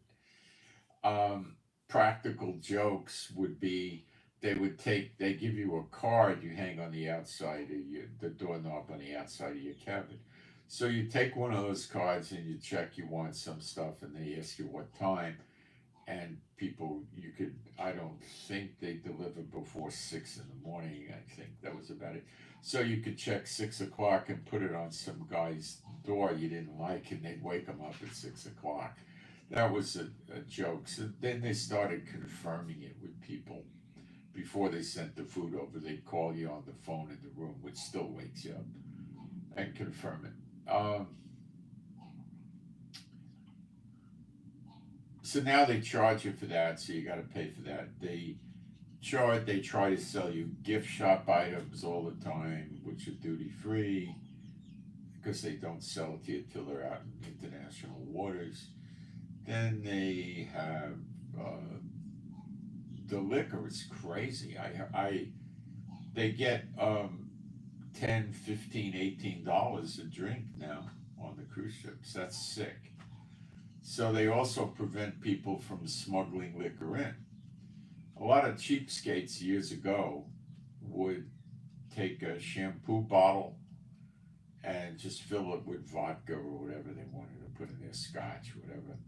And you could do, a man and a wife, they could, easily put one or two bottles in each luggage and they could stay drunk the cruise without having to pay the exorbitant prices. But the exorbitant prices were probably $6 the last time I was cruising.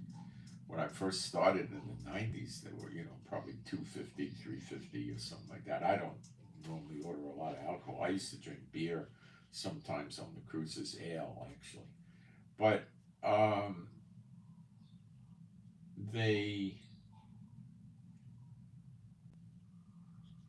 they'd sell you that, and then they sell you tours when you go into the ports, and they sell you alternative dining. When I did it years ago, I think the last time I cruised was 2007, so it's been a long time. They would charge $25 a head, and you go into a restaurant and you get a meal that in a, let's say, a big city restaurant for two people would be at least $150, $200. I mean, it was unbelievable the way they would serve it. Flambe, burn the meat at your table, and different courses with palate cleansers, and oh man, they really loaded you up. I mean, it was really fantastic. So it was 25 a head. Now they're getting $50, $80 a head. But let's go back to the 3,500. So there are a certain amount of people, not very many, that take the cruise and will not spend any extra money. They're just going to, whatever comes with the cruise, they can eat. Now, if you go into the main dining room and the big buffet on the majority of the cruise liners, the food is very good. Very good. That's all most people really need. And you can get all you want on most of these boats. Now, they also have little restaurants. They pop up all over the place. Some are free included. Some you got to pay extra for, like, fried chicken with some Chinese system. So they nickel and dime the people, but it's 3,500. So if gasoline went up, 4 or 5 times, that $3,500 cruise is probably going to go up more than $500, probably $700, $800, more even. Plus, the airfare to get to the cruise is going to go up tremendously, or the driving with the gas prices so high is going to go up tremendously. So, and all the goods that the cruise needs are going to inflate. So I would say that your $3,500 cruise, from the way I know the cruise ships operate, would be $4,500 at least, maybe $5,000. So the cruise ship's gonna go down. The cruise ship, you take a large. Now I'm talking about this because it says in the Great Exodus, people are going to be coming out on the ships of Tarshish.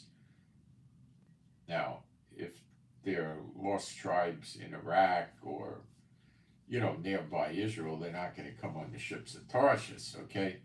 But if you're coming from far away where there's no land passage like North, South, Central America, Asia, and stuff like that, even India, yeah, ships of Tarshish.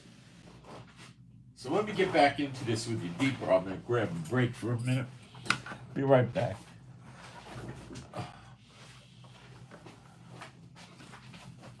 So the ships of Tarshish may be docked up pretty soon.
My. We had a big incident a few minutes ago. Netanyahu's house, his personal private house, not the government mansion, which isn't much of a mansion, got hit in Caesarea by a suicide drone.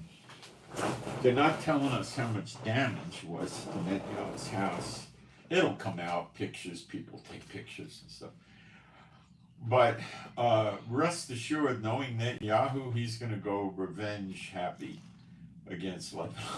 He's very vindictive. All right, so what could cause the cruise ships to just dock up in various countries? Not just America, but definitely America. Also could be Europe, and they're not going to dock up in the Caribbean. I don't think they trust those countries. And America would be a very safe place to dock. And the NATO countries in Europe would be safe for them to dock, like in the Mediterranean. They would feel safe there. They're not going to feel safe docking around the Asia-Pacific region. So when the wars break out, work with me here. These cruise ship lines, Carnival, Royal Caribbean, Celebrity, what's the other one? Holland America. There's a lot of them, right? They're going to want to move, let's say in the Asia Pacific region, these cruise lines that operate out of America, but then they're usually flagged in Caribbean countries, but that doesn't mean anything. I mean, these American cruise lines have their own ports in the United States with big buildings and office buildings and parking lots that hold thousands of cars, huge investments, huge, They're not going to want to leave their ships in Japan or South Korea or Hong Kong or China or anything like that. They're going to go to America. Now, Hawaii might work. They might put some in Hawaii, but they're going to want to dock up in America. They're going to run to where they think they'll be safe, right? Makes sense. No? Sure it does. They'll want to go to America if China breaks out and North Korea. They're going to get the heck out of the Asia Pacific market. All of them, boom, they're going to want to go to America. Right? Okay. If war in the Middle East breaks out, well, there's not a lot of ships in the Middle East that are cruise ships ever. There's very few that come through the Middle East. It's very few. Some of them go to Egypt. Some go to where? There's about 1 or 2 cruise ships a year that docks in Israel. None of them ever originate or terminate in Israel. None. Oh, wait, they did have one last year that originated in Israel. They actually had one. They had one. But that was so rare. We didn't see one for maybe 8 or 10 years before. So if they got a scheduled port stop in Haifa, some of them actually do an overnight stop in Haifa. But if they got one scheduled in Haifa and trouble's on the way, they just change the destination of the ship. It's very easy. They don't, if the ship's originating or terminating, then it's a big problem, but not that way. So, what else can they do? They can go, where are the ships in? Ships don't go to Syria or Iraq or Yemen. Saudi Arabia doesn't really want ships there. Jordan doesn't get ships. Kuwait doesn't. Qatar and Bahrain, I don't think they go in the Persian Gulf. It'd be rare, I think. Where do they go? I know they occasionally stop in Egypt, but that's they want to go see the pyramids of Gaza and that kind of thing. So yeah, people do go to Egypt, but that's kind of out of the way. It's North Africa, Cruises around Africa do happen, but there's nothing going on now with the Red Sea. There's no cruise ships running around, So there's no cruises going on in the Middle East. I'd say with all the trouble, you can assume 99.9% of them are not happening, okay, if not 100%. Um,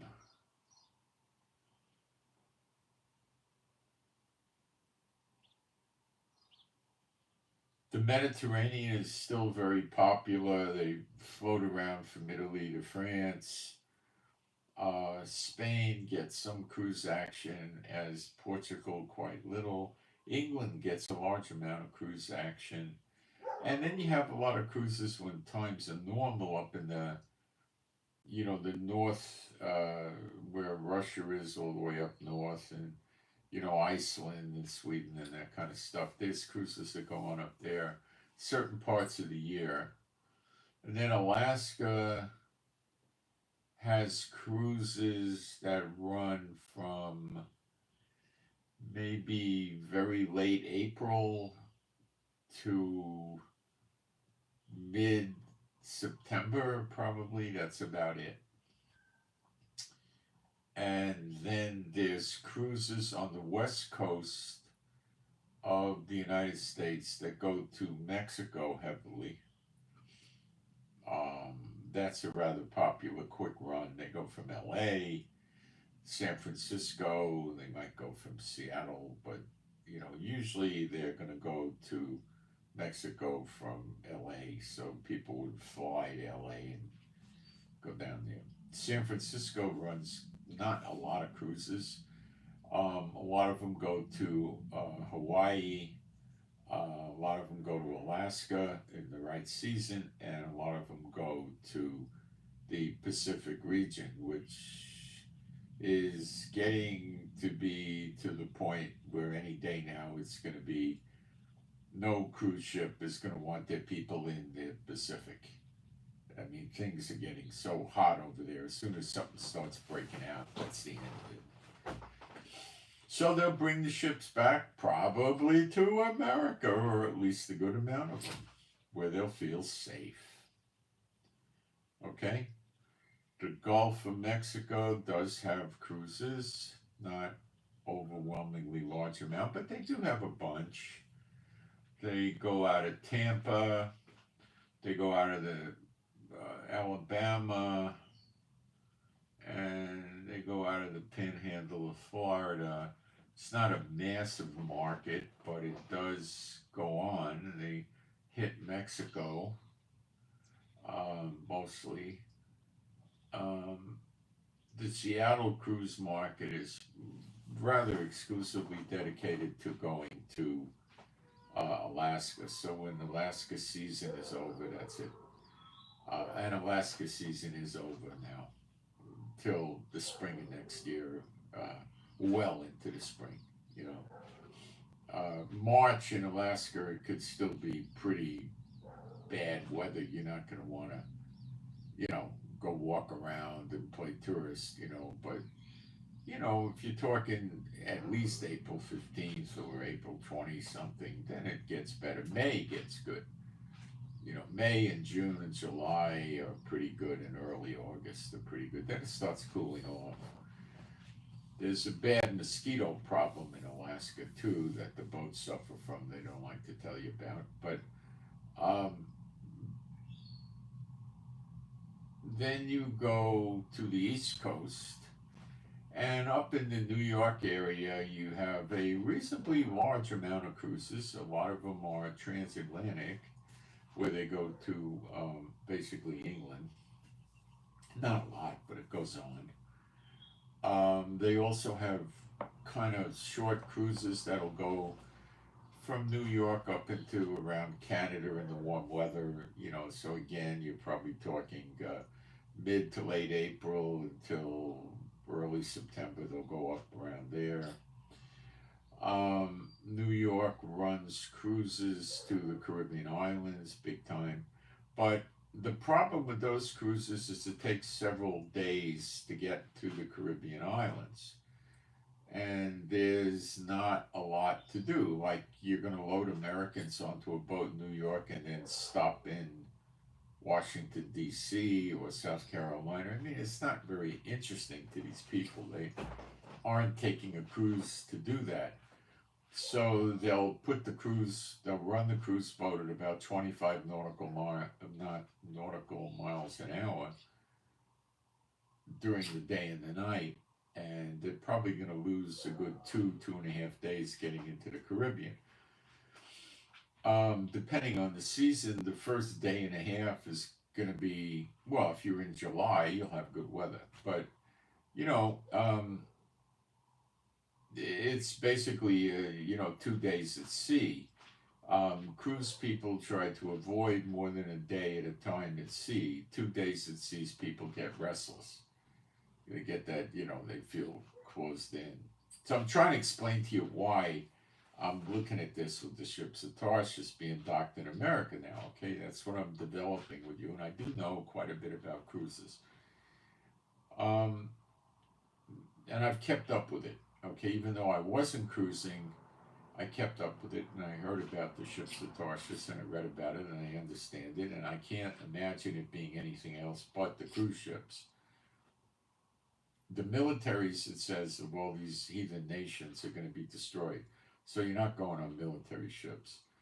Where the heck are you going to sit in an oil tanker, you know, or a grain ship or a container ship? There's nothing there. It's got to be this. I think it's got to be this. Some people think, oh, it's yachts and stuff like that. Come on, it's not yachts. It's the cruise ships. And now they got overnight ferry boats that do. Americans are not aware of this, but in Asia and in Europe, and I think those are the two main places. They have ferry boats that are not like cruise ships. They don't have all the pools and stuff like that.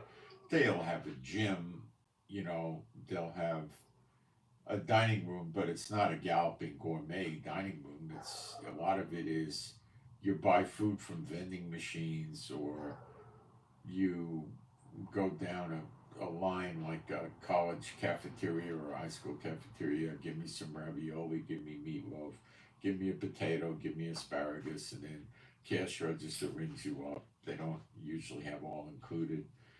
The cabins are usually larger than a cruise ship cabin, but they're sparse. They're not real luxurious kind of things.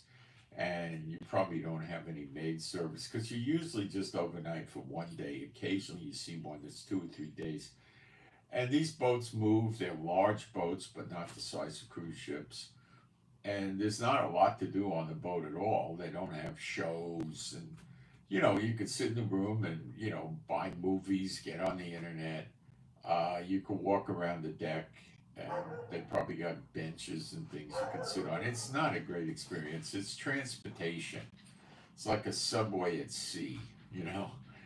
But they can be used because they could cross oceans. There's a chance they could be used. But I don't know if they're real. They're not really. Well, they could be adapted. They could be. I think it could work. And there's quite a few of these floating around. I don't know if they'd be the greatest for transoceanic or trans-Pacific, but you know, going from one landmass to another, it might work. I'm not sure. The cruise ships are set up for this. So the cruise ships can hold thousands of people, and you're relatively in very good comfort on the cruise ship. That's assuming there's a crew in place, which I imagine the Lord would work out. Remember, we read about them carrying the Israelites back to Israel as an offering unto the Lord. So I imagine Jehovah's going to work this out for us. If we try to get all the little fine details, we're going to bang our head against the wall, you know.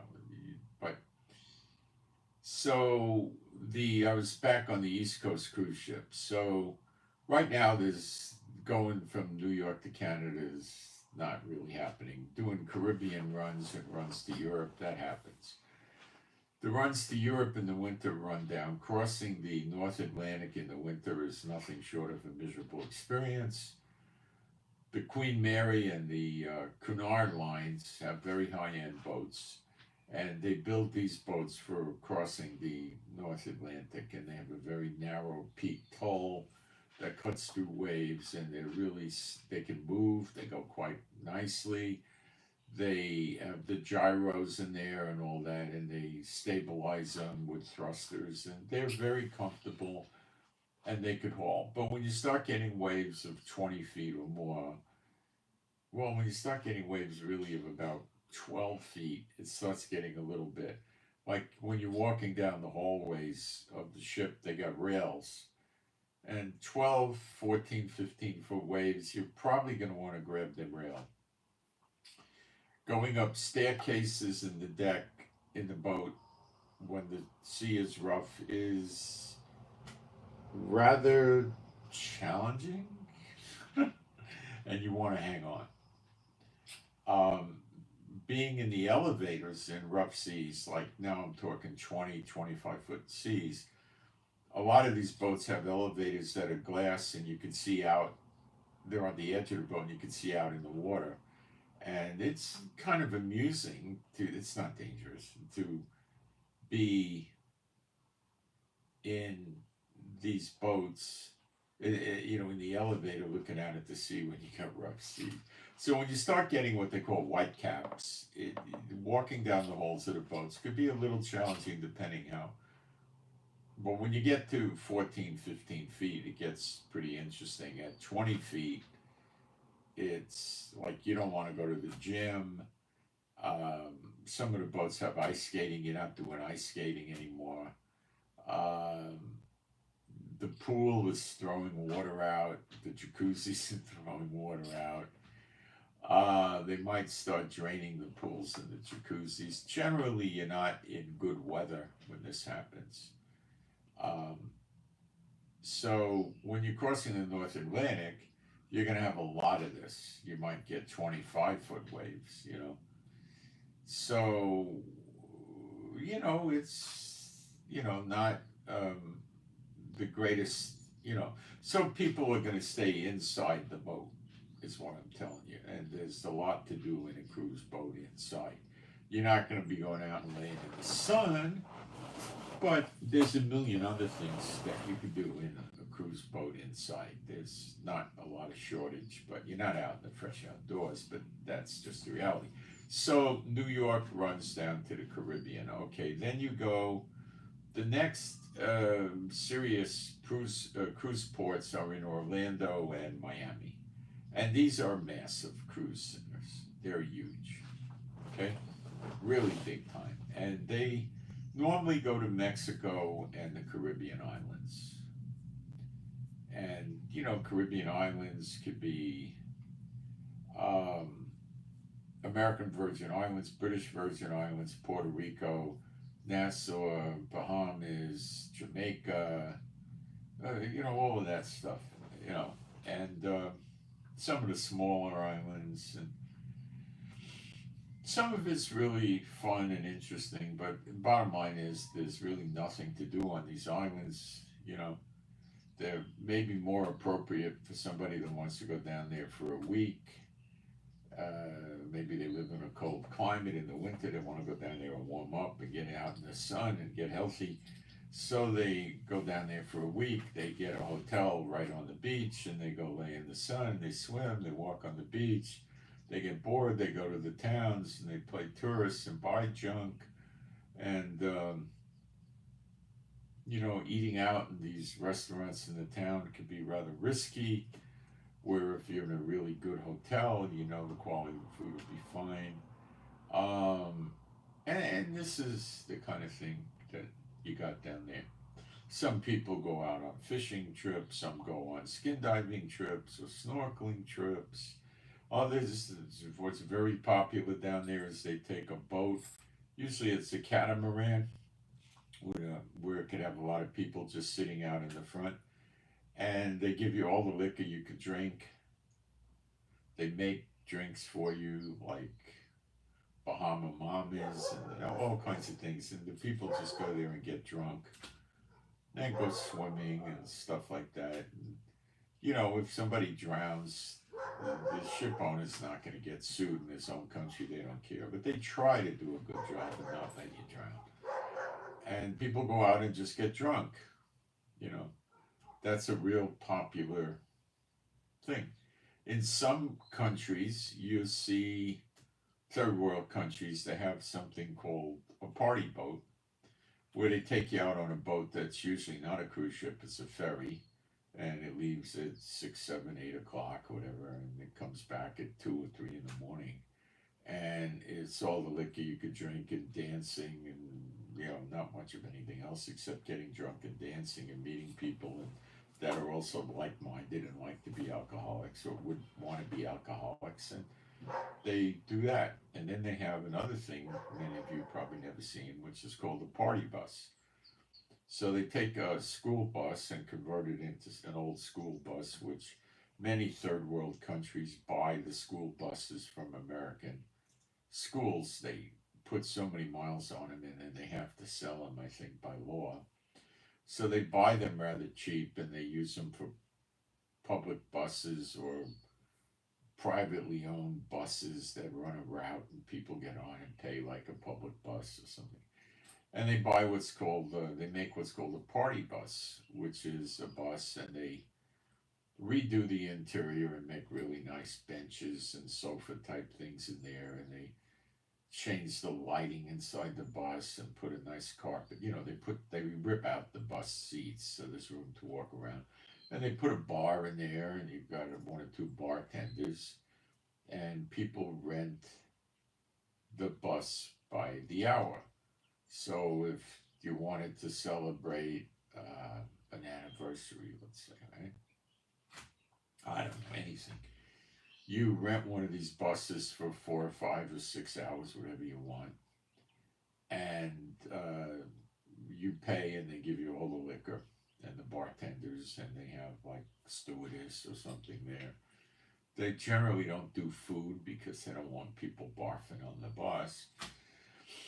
And they drive around and they blast music at a very high decibel level, and people sit there and get drunk and run around, Anyway, so so the Miami cruise ships are, anyway, there's a tremendous amount of them based down there. Now, when they bring them back to America, they don't have to just tie them up to the pier in America because there's only a limited amount of space for them. What they'll do is they'll just anchor offshore, 2-3 miles or something like that, in the harbor. Then they'll just anchor over there and try to be safe that way.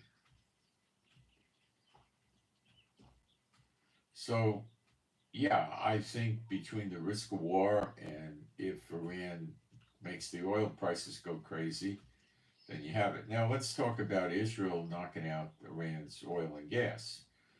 I told you the other day there was a mysterious explosion and then massive fire wrecking a refinery and a port in Iran. And Iran didn't talk about it, but it looks like Israel did it. I thought it might have been done by cyber attack, and they still have been done that way, or it could have been done by actual explosion of a missile, rocket, or a bomb, or whatever. And Iran's just sucking that one up, and nobody's going around in Israel taking credit for it because we got the job done. And if Iran wants to save face, what do we care? We beat them up, and they don't want to tell anybody. Why should we tell anybody and get them all riled up? We beat them up. We know we beat them up. That's good enough for us. So, Biden wants Iran. That's what October 7th was about. That's who's working with Israel. They used Israel by letting October 7th happen to light things up, get things going. Things are going. Now it's time to extinguish Iran. Now, can I back that up with some facts? Let's talk. If America was just coming here to help Israel protect it with takedowns and stuff like that, America wouldn't have brought in all the aircraft and ships that it did. And the ships that it did bring in would have been basically just around Israel.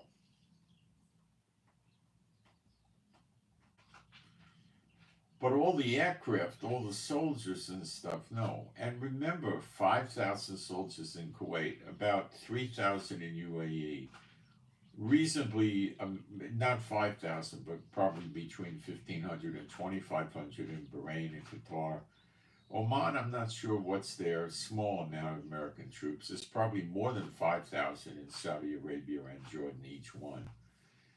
So there's a lot of troops. I'd say it's probably approaching I would say 40 to 50,000 troops in the Middle East protecting the other Muslim oil pumping countries.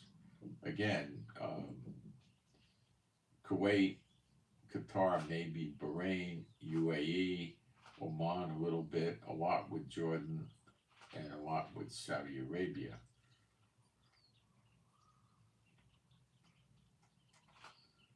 So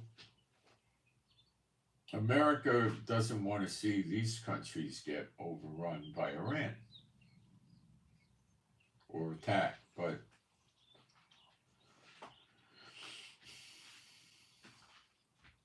all these attack aircraft, we got B-2 Spirit bombers, we got F-22s, you got F-35s from America, you got all kinds of aircraft that are not really going to be used to take down missiles. They're aggressive offensive weapons. Aircraft carriers don't take down missiles. We got the Abraham Lincoln outside the Persian Gulf, Sea of Oman, Indian Ocean area, and then you have the Harry Truman aircraft carrier group, which, for crying out loud, have got to be here by now, or by tomorrow or the day after. I mean, it cannot be, it's chugging away. It's in the Mediterranean a few days now. So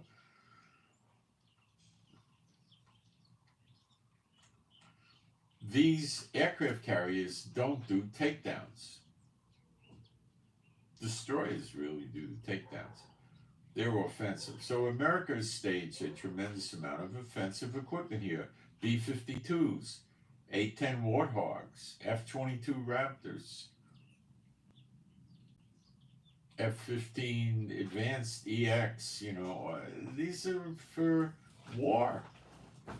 You think America's going to war with Saudi Arabia or Jordan or Kuwait? Come on, they like these countries. No. Who would they go to war with? Yemen? Hamas, it's a waste of time. Lebanon? But Israel seems to be handling it. Iraq and Syria? Oh yeah, and Iran. And that's your prophecy with Elam. Elam is basically Iraq, Iran, and Syria. And it gets destroyed by her enemies, plural. That's in Jeremiah 49, big time.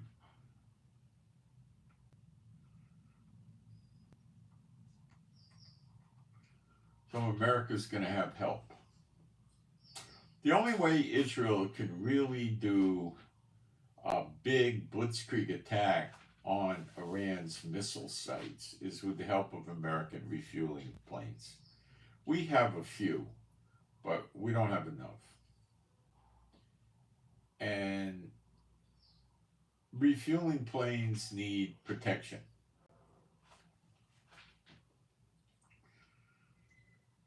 They're tanker planes. They have perhaps a little bit of countermeasures, electronic and chaff and stuff like that, but they're not really very good at that. So they need to be around fighter jets that can guard them.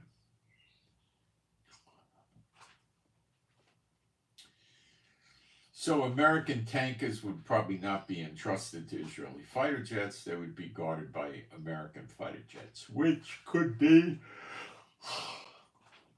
F-35s or F-16s. Probably, maybe both, I don't know. F-22s, I doubt it. A-10 Warthogs, I doubt it. No, it's probably what they'll use. But they have to be protected. And to hit the nuclear facilities is not really something easily accomplished by us, because some of these Iranian nuke facilities go down 300 feet or so, and they got big, thick concrete walls on the top of them protecting them. So you probably need these American 30,000-pound bunker buster bombs, which can be carried on a B-2. I don't know if the B-2 can only carry one at a time. I would guess that'd be the case. These are penetrator bombs, so they'll go in a depth and then blow up, and then the next one could come down a few seconds later when this one cleared out the first 100 feet, and then blow up again, and then another one. It's a big job, but America can do it. Israel's not really able to go down that deep. I don't think we could do it. I think we could cause not extreme damage, but moderate damage to it. Um, but I don't think we could demolish it.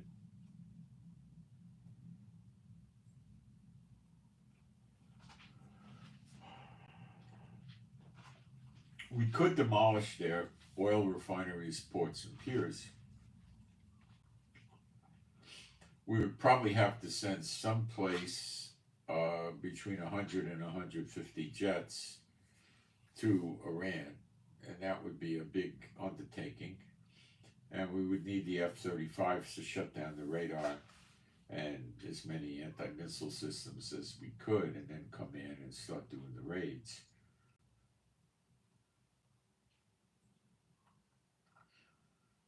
America might want us to do that and then wait for the retaliation from Iran, which, if it hits American bases or it hits the bases of the other countries that aren't Jews, then America will step forward and say we're defending them,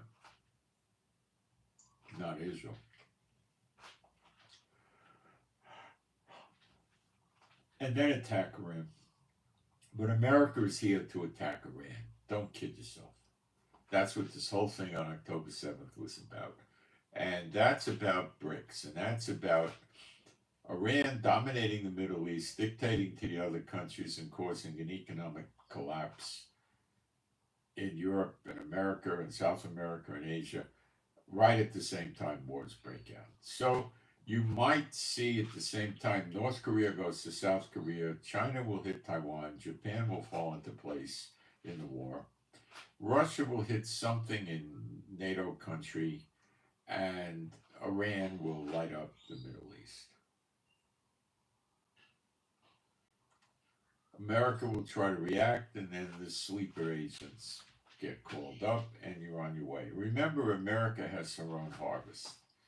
So it could be before the big general harvest or general exodus, great exodus. It could be after, but I'm not leaning there. So.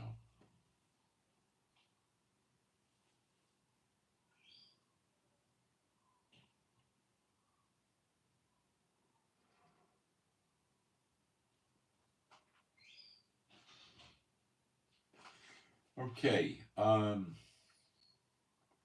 this could happen any day. The attack on Iran is not far off. We asked for another THAAD missile system, and there was one of these big super cargo planes that left America yesterday traveling over the Atlantic, and it could be coming to Israel with the extra THAAD system. The THAAD, as I told you, is mostly used for its radar. I think it comes with 48 missiles, so they'll have another 48 missiles, but it'll be incorporated as a component in our anti-missile system with the Arrow and the David Sling and the Iron Dome. It's not going to be a freestanding. It'll be part of the whole package. Let me check into the chat here.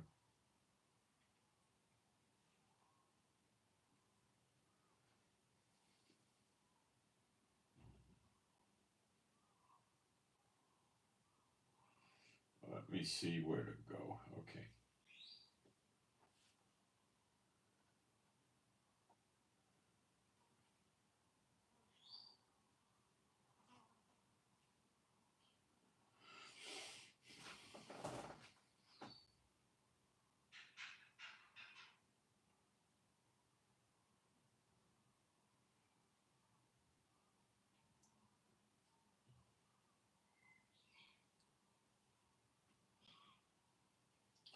Yeah, we don't know what the damage was to Netanyahu's house yet.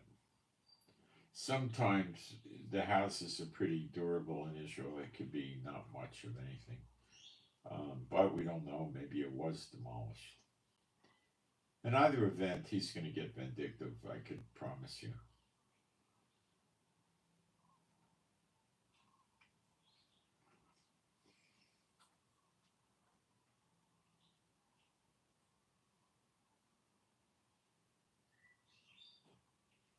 Yeah, they sound the sirens like crazy over one drone or one missile. That's what happens.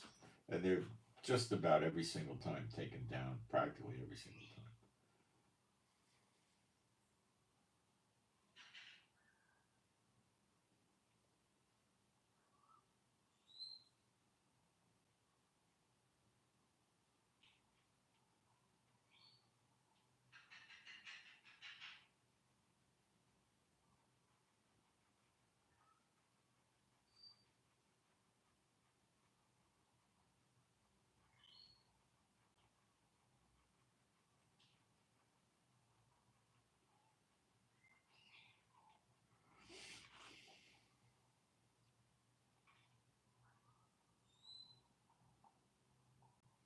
How many hours to cross to Israel from America? If you're talking hours, you're probably talking airtime. It depends what airport. If, let's say, New York, I don't know, 8 or 9 hours, probably. Maybe 10. It just depends where you come from.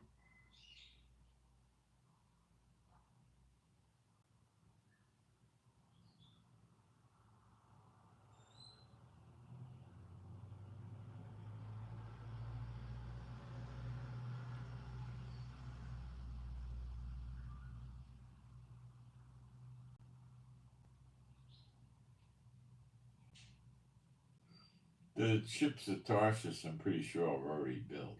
I'm pretty sure it's the cruise ships.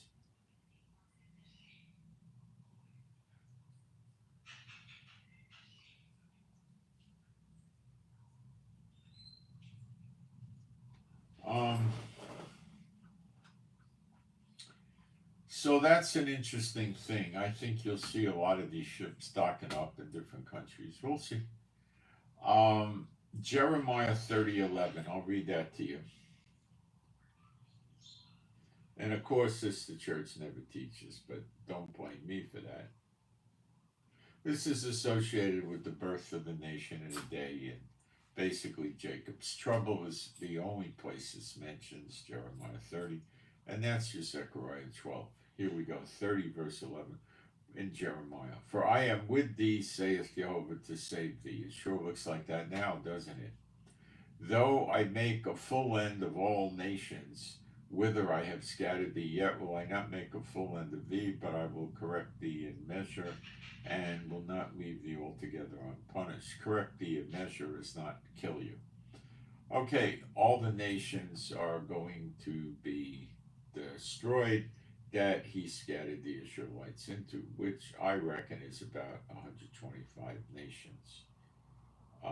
We see this again in Jeremiah 48.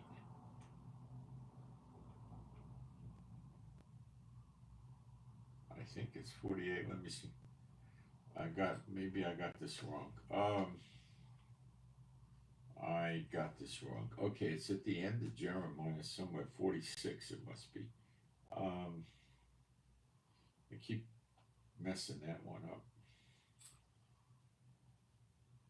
Yeah, Jeremiah 46:28. Fear thou not, O Jacob, that's the Israelites. If you're in Yeshua, you're an Israelite. Maybe you don't know it, but you are. That's why it says all Israel shall be saved.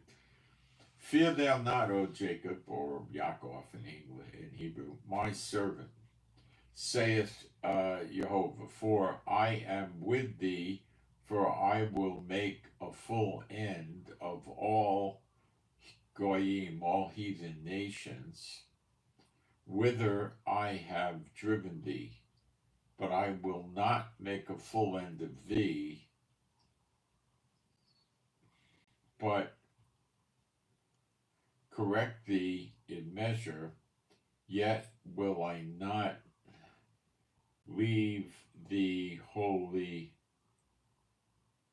unpunished.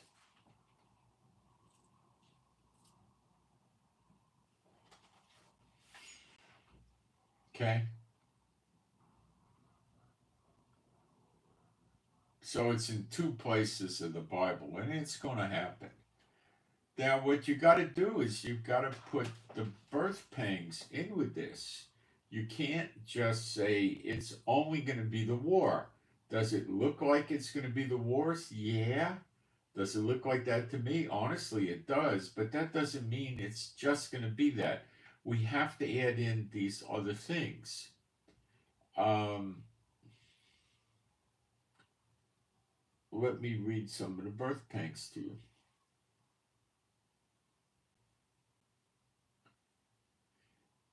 And when you shall hear of wars and rumors of wars, be you not troubled, for such things must need be, but the end shall not be yet. I think he's talking perhaps the end of the age, this age we're in now. For nation shall rise against nation, and kingdom against kingdom. And there shall be earthquakes in diverse places.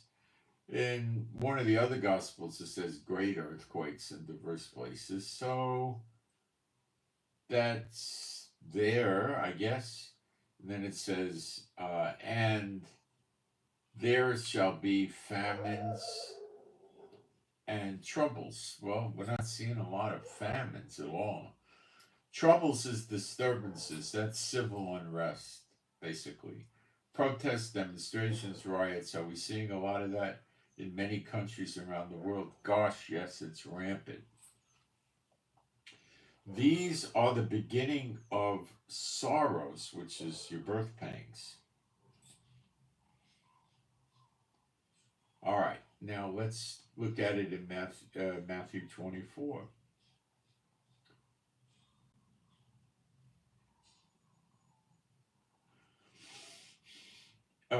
Verse 6. And you shall hear of wars and rumors of wars. See that you be not troubled, for all these things must come to pass, but the end is not yet. For nation or heathen nation shall rise against heathen nation,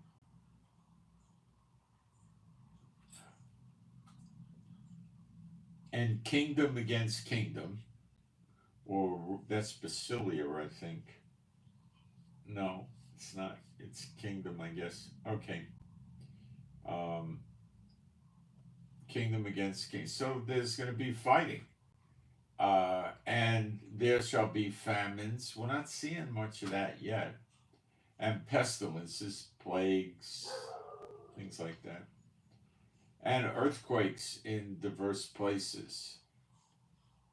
All these are the beginning of sorrows. That's the beginning of it. Then shall they deliver you up to be afflicted, and shall kill you, and shall be hated of all nations for my name's sake. And then shall many be offended, and shall, I think this is from the distant past, shall betray one another. And I think this happened already. This is throwing back to the past 70 AD and things like that.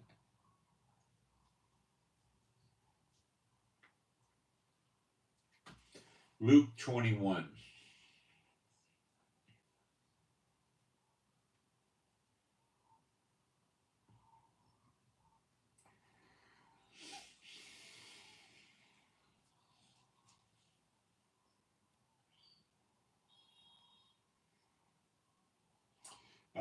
Verse 8. And he said, take heed that you be not deceived, for many shall come in my name, saying, I am, and the time draweth near. Go you not thereafter after them. Well, those are not the real believers that are going to come and say that Yeshua is the Messiah, but they're going to use the name Jesus, not the Yeshua. And they're going to say, come in his name. They're going to say that Yeshua sent them. But when you shall hear of wars and commotions, that's the same as disturbances, protests, demonstrations, riots, be not terrified, for these things must first come to pass, but the end is not yet by and by. So again, he's saying the same thing, that, when you hear the wars, that's not it. The wars are just going to be the start.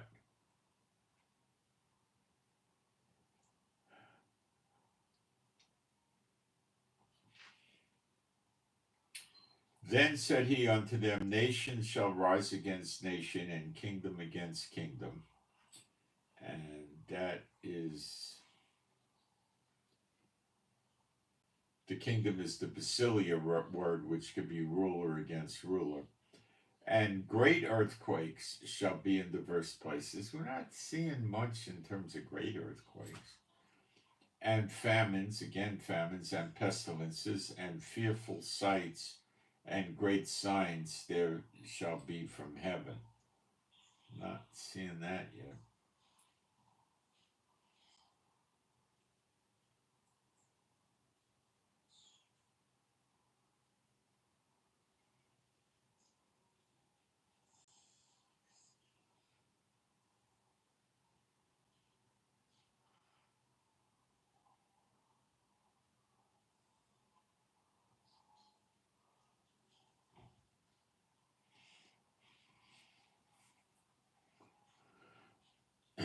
But before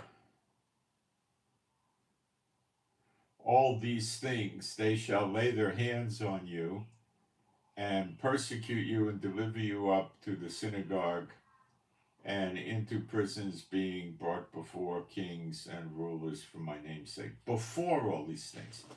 See, Luke explains that this happened already in the past. Don't be looking for it to happen in the near immediate future. I don't think you're going to see it. It's not the right time for that. We're headed into redemption. Coming towards the end of recompenses into redemption. So no, you're not going to see that right now. Okay, so the other thing we need to look at how he can destroy these nations is the continuing whirlwind of the Lord. And let me find you that scripture.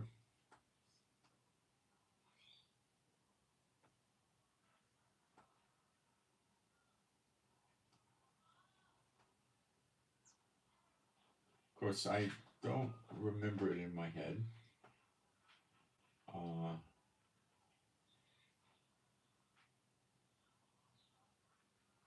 It's right there in Jeremiah 30 in verse 23.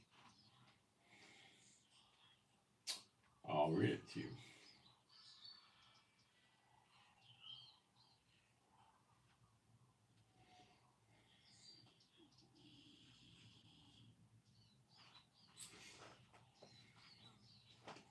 Behold, the whirlwind of Jehovah goeth forth with fury, a continuing whirlwind.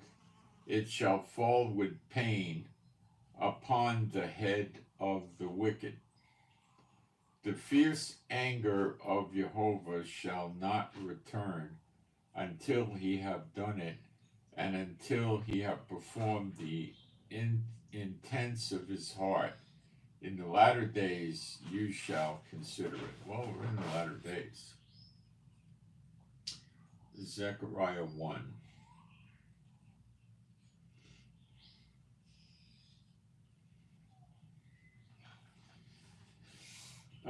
Whoops, I wound up in Zechariah 7. That's not right. Zechariah 1.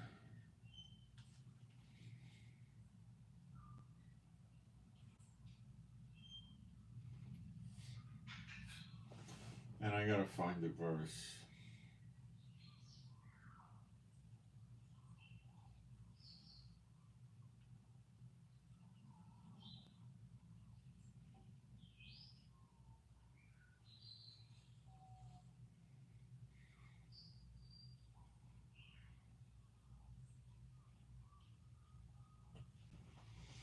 Hang on a second, I'll be right back. We'll cover this. This is a good, I gotta find the right verses.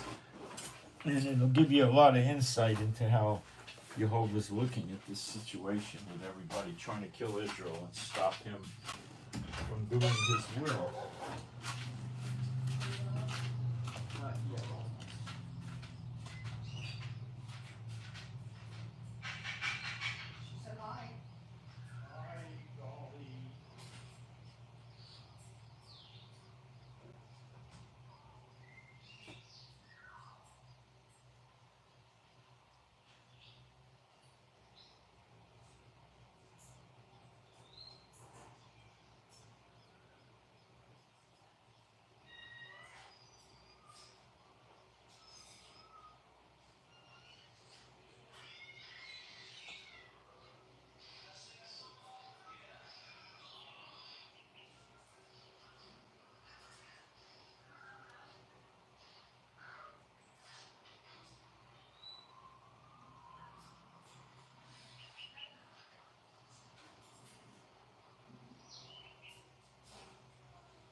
come to find you. You've got pee all down your It's not. It's not. It's from the sink. It's the water splashing. All right.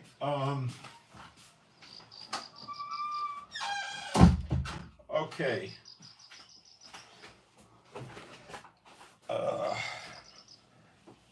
Let's find that scripture.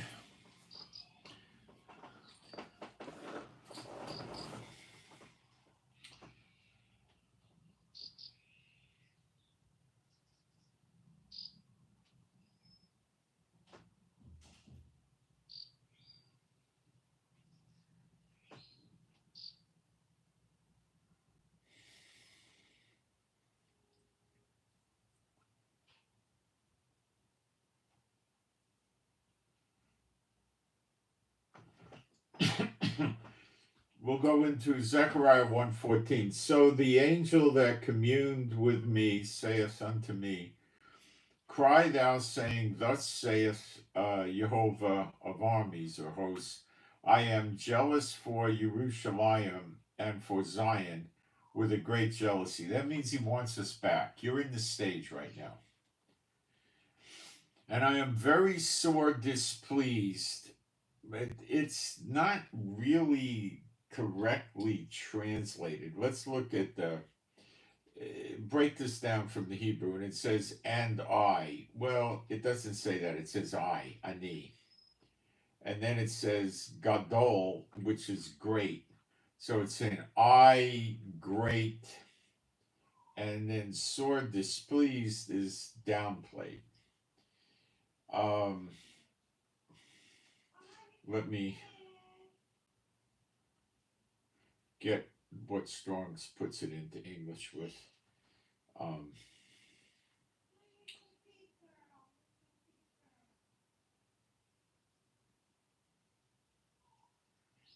It means burst out rage, and then there's another word with it that means ketchup, angry wrath. So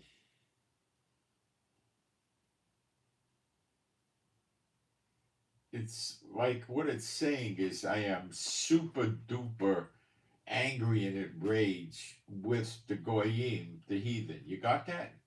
That's what it really means. It's trying to put it into English. Hebrew doesn't always go into English, but that's one way of phrasing it. They downplay it, sore displeased. No, that's way, way, way reduced. That are at ease, for I was but a little displeased, angry at Israel, is what it means, and they helped forward the affliction. Now that's the 2,000-year punishment that he put on Israel.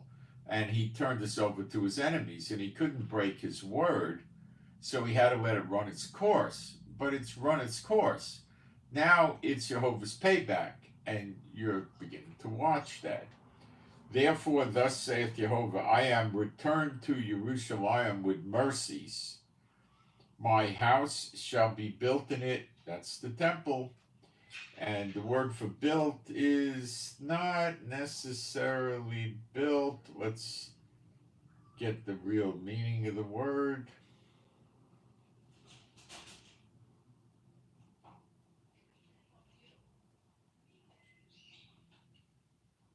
It could be continued, built, set up. There's going to be a temple there.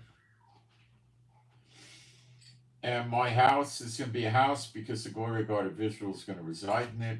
It shall be built in it in Jerusalem, saith Jehovah of armies, and a line shall be stretched forth upon Jerusalem. Jerusalem is going to grow in size quite greatly.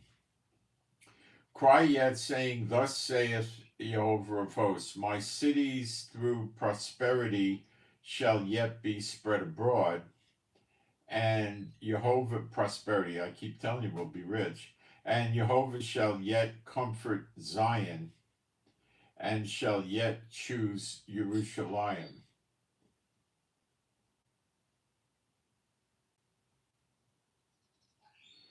Then lifted I up my eyes and saw, and behold, 4 horns.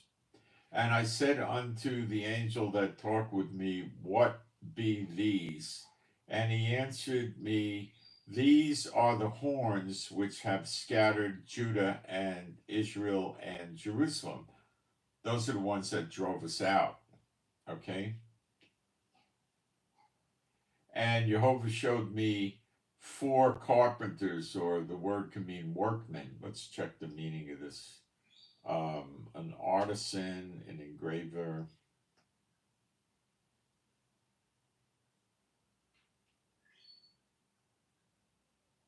a maker, skillful smith, or something like that. Okay. Then the Lord showed me 4 of these workmen. Then said I, what come these to do? And he spake, saying, these are the horns which have scattered Judah, so that no man lift up his head. So everybody keeps himself slumped down.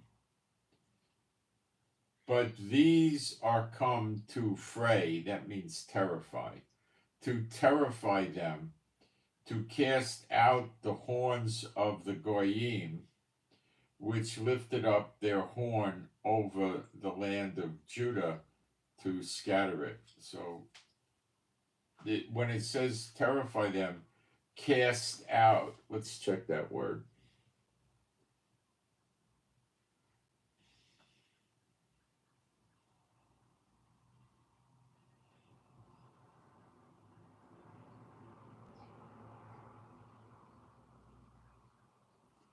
To throw out their horns. Their horns are what they fight with.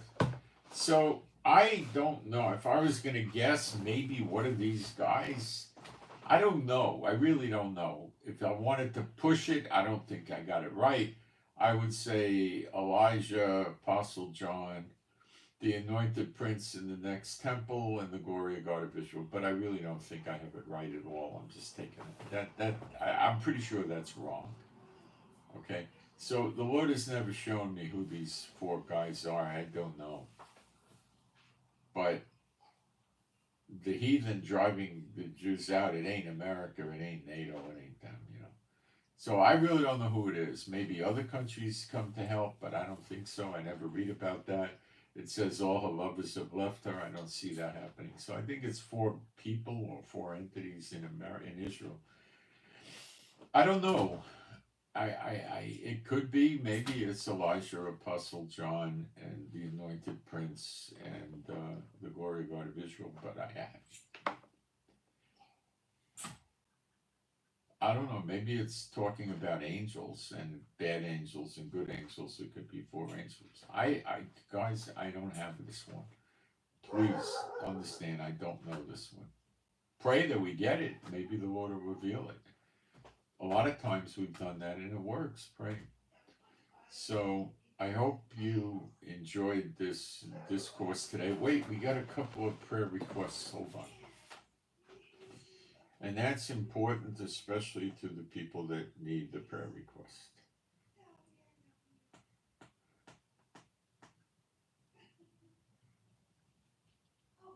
Oh, Cuba power outage. All the power went out on the island.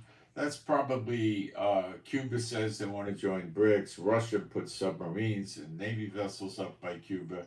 I think that America, or possibly Israel, probably America, deactivated their electricity. Maybe long term, or to see if they could do it. Maybe Israel taught them how to do it, or they knew how to do it. I don't know.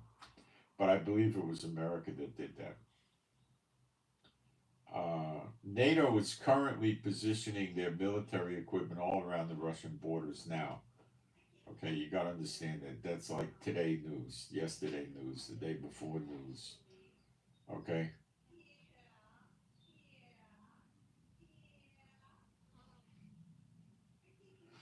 So the destruction of the nations could be by war, it could be by earthquakes, by volcano plumes of smoke, it could be by the continuing whirlwind of the Lord, it could be by fire. we don't, it could be by fire and brimstone, Sodom and Gomorrah. We don't know how he's going to do it. Specifically, it leans itself towards war, but that's my human mind. So we don't know yet how it'll happen, and I have a feeling we may not know till we have hindsight 2020 vision when it's over.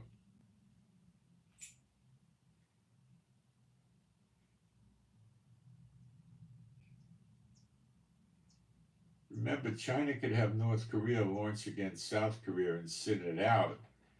And if things get bad for North Korea, they'll keep smuggling weapons in, running weapons in, maybe soldiers, and then they may enter into it too.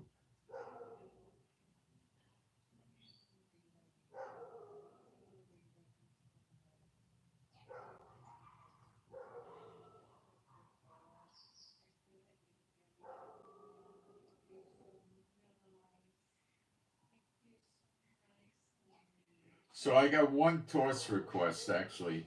It's for toss the owners, operators, controllers, and the owners and the managers and the employees of a company called Generate Next. Toss the owners, managers, and employees of a company called Generate Next. I don't really, that was what I got.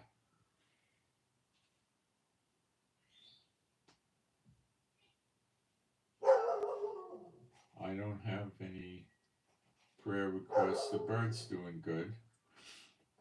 Hey, Rivka, are you there? Rivka! No. I was going to have her bring the bird in and show you the bird. The bird's pretty cool now. Walks all around the house. Comes into my room, climbs up on stuff. It's in pretty good shape. Does not have a good enough fear of the dogs yet. The dogs are pretty nice dogs, but if the bird attacks the dogs, which the bird could do, then the dogs might defend themselves and hurt the bird. So we got to keep them separate. We can't let them get, together.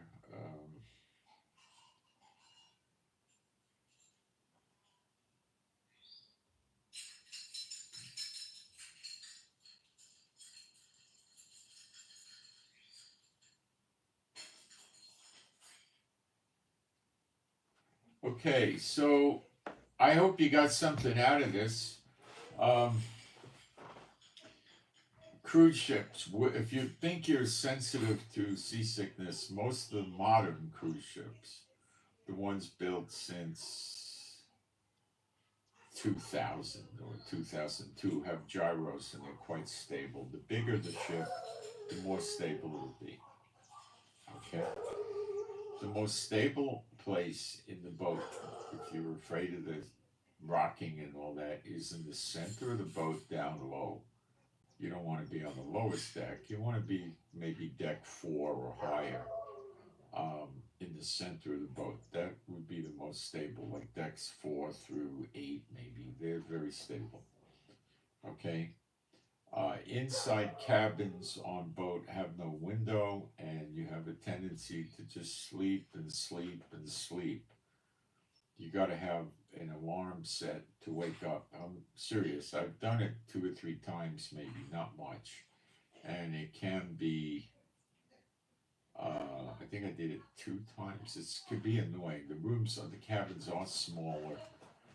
The room is less limited, and the only reason you want to use those cabins is to go to sleep, to change, go to the bathroom, take a shower, get something. You don't want to stay in the cabin. But there's a lot of those inside cabins that people have to utilize them. So just remember, you need to have trouble waking up. You don't get your circadian rhythm going like that. It's like sleeping in a walk-in closet, literally. Okay?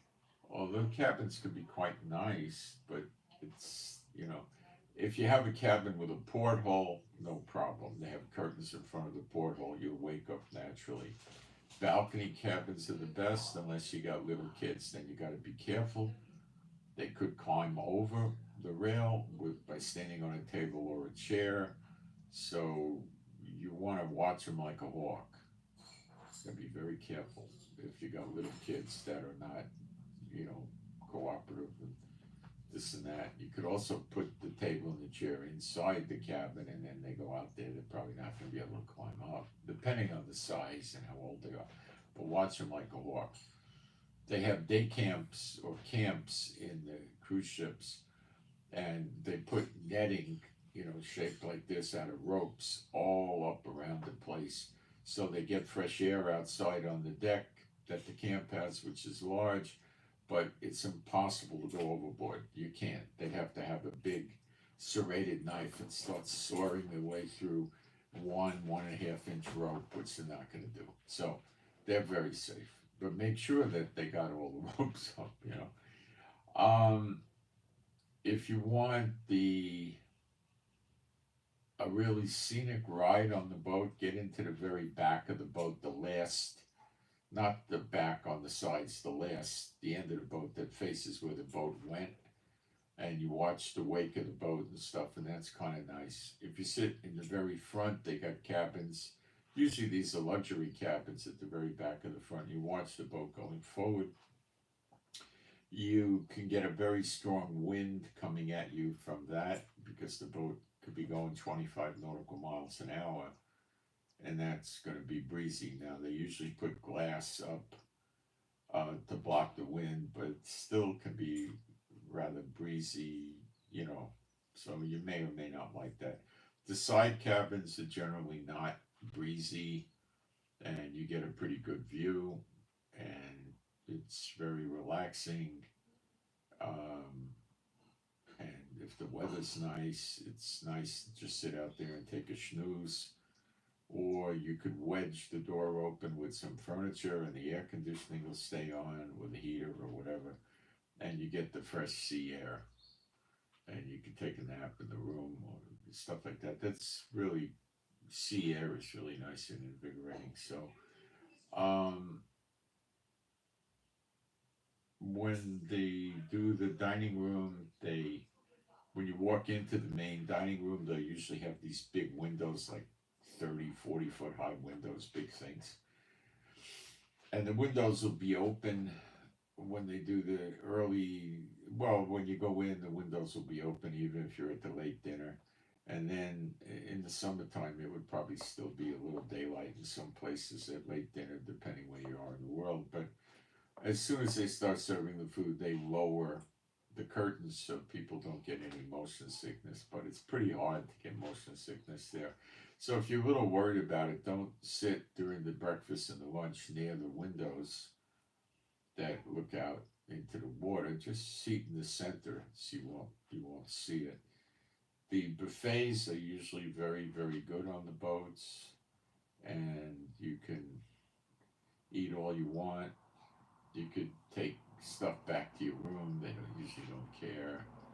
Um, you know, that type of thing. Um,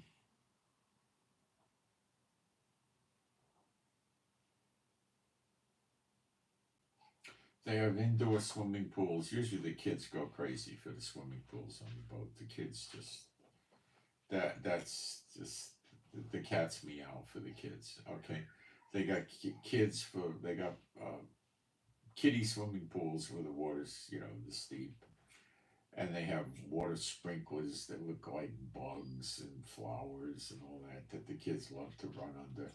And they got little water slides, and a lot of the cruises got real serious, horrendous water slides where you go down like this. You know, I don't suggest you do that.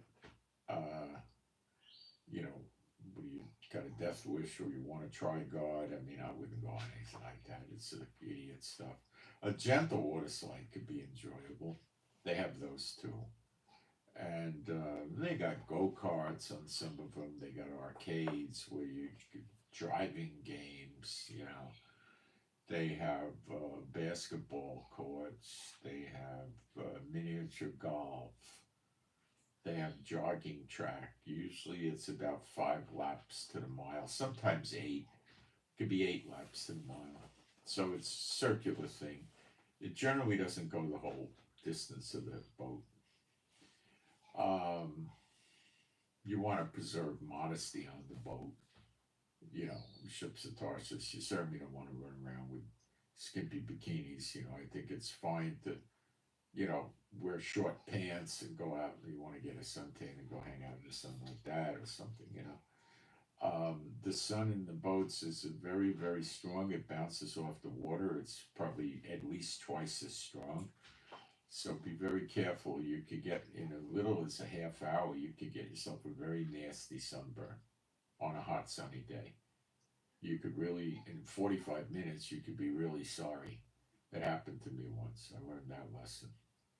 You don't want to spend, I mean, what I would do for sunburn, if I was used to being out in the sun, I would go on the walking deck and I would take my shirt off and stash it someplace, just wear, you know, running shoes and shorts, and I would go for about 30 or 40 minutes, and I would do it with my shirt off, and I would get enough tan that way. But usually half of the route or big part of it will be in the shade, so not outside that much. Plus you're moving, so it's not that bad. But you got to be mindful the sun is murder out there because it bounces off the water. So you're getting it from above and you're getting it bouncing up at you from off the water.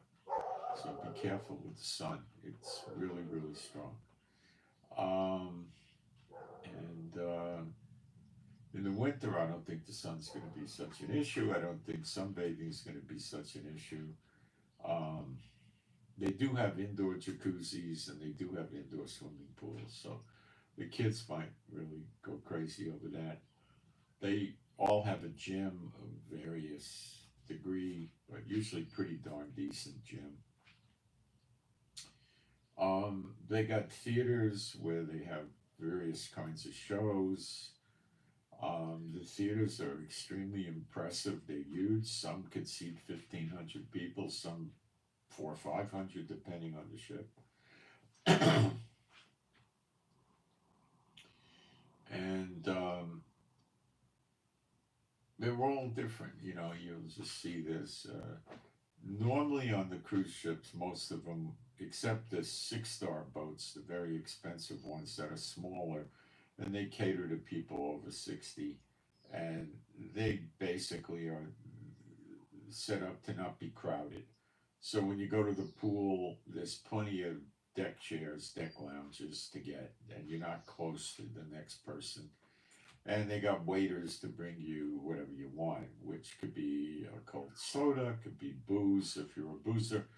It could be a pizza or a hamburger or French fries or whatever you know, sometimes just eating French fries by themselves is nice, you know.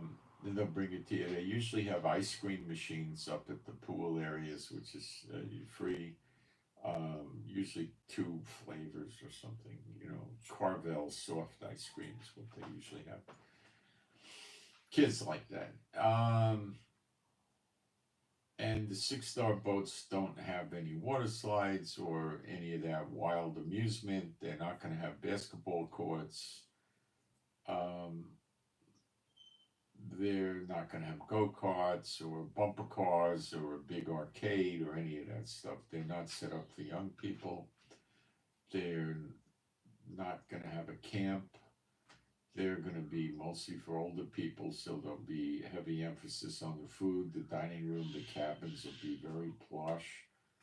And you know, the activities on the boat would be like, you know, playing cards with other people, or reading room, library, eating, all different kinds of food and different venues to eat in. And they're not going to have a rock climbing wall, which is very popular on the boats. They're not going to have that kind of stuff. It's going to be, you know, for elderly people that go there and want to relax. I get a lot of people that are in their 80s and 90s that come out there. So it's for people that want to And a lot of people die on these cruises. Old people go out there, they let themselves go, they start hitting the booze, they push themselves, and they die. I mean, I'm serious. um, so they have, the cabins are usually super plush, and everything on the boat is plush, but it doesn't have any physical activities to speak of other than sitting in the jacuzzi, going to the pool, talking to other people, and walking around. They'll have a gym, they'll have a jogging track, they'll have tanning beds, the shea lounges at the pool. They'll have lots of indoor things to look at. You could sit indoors high up and look at where the ship is going. They're smaller boats. They're about half or a third of the size of the great big boats, but they take the weather pretty good. So you might wind up on one of those. I don't know, but the older boats that go back to the 90s and before don't have gyros on them, and what it's like when you're in rough water is literally you got to hang on to your mattress when you're going to bed at night so you don't get thrown out. I've been in that, where you're getting 25-foot waves and they don't have the gyros. It's a rough ride.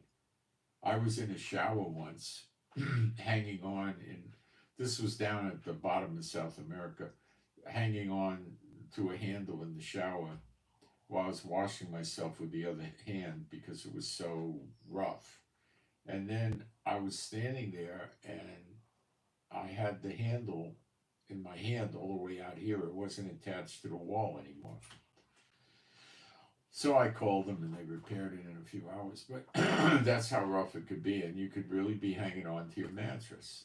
I think it's fun. I laugh. It's like a little roller coaster ride kind of, but some people would hate it, I think. So it depends when you're crossing the North Atlantic or the Atlantic in general. In the winter, it's rough. You gotta, so there's not going to be a lot going on outside. Now, when you get to the Mediterranean, it's not going to be anywhere near like that. Or actually, when you get close to Europe, it won't be either. Probably when you get within, I'm guessing 400 or 500 miles of Europe, it probably tames down quite a bit. And then when you go through Straits of Gibraltar into Mediterranean, it'll be way the heck more mild, very mild. And the weather would be much, much nicer. You'd probably in the winter get up to in the 60s in the winter out in the water with the sun. You'd probably be okay. It'd be a whole other experience. Mediterranean is not brutal like the Atlantic. It would be, and you might have a 3-4 day trek in the Mediterranean so to get to Israel. So that's kind of nice. But stopping in the wilderness, I don't know where the wilderness is. And, does America, which has their own harvest, stop in the wilderness or come directly to America? I don't know. My guess is it's stopped in the wilderness, but I don't know. The wilderness stuff seems to talk about the big general exodus, but America seems to have our own harvest. So, like I said, prophecy tells us a lot, but it's done in a way where we as believers know what to expect.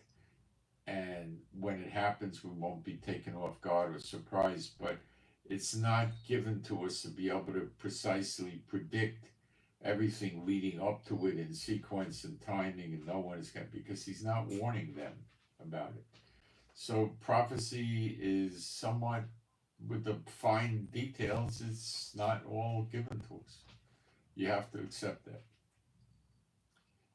So I'm Moshe, and please pray for me and my wife Rivka. Pray for our peace, safety, protection, joy, healing.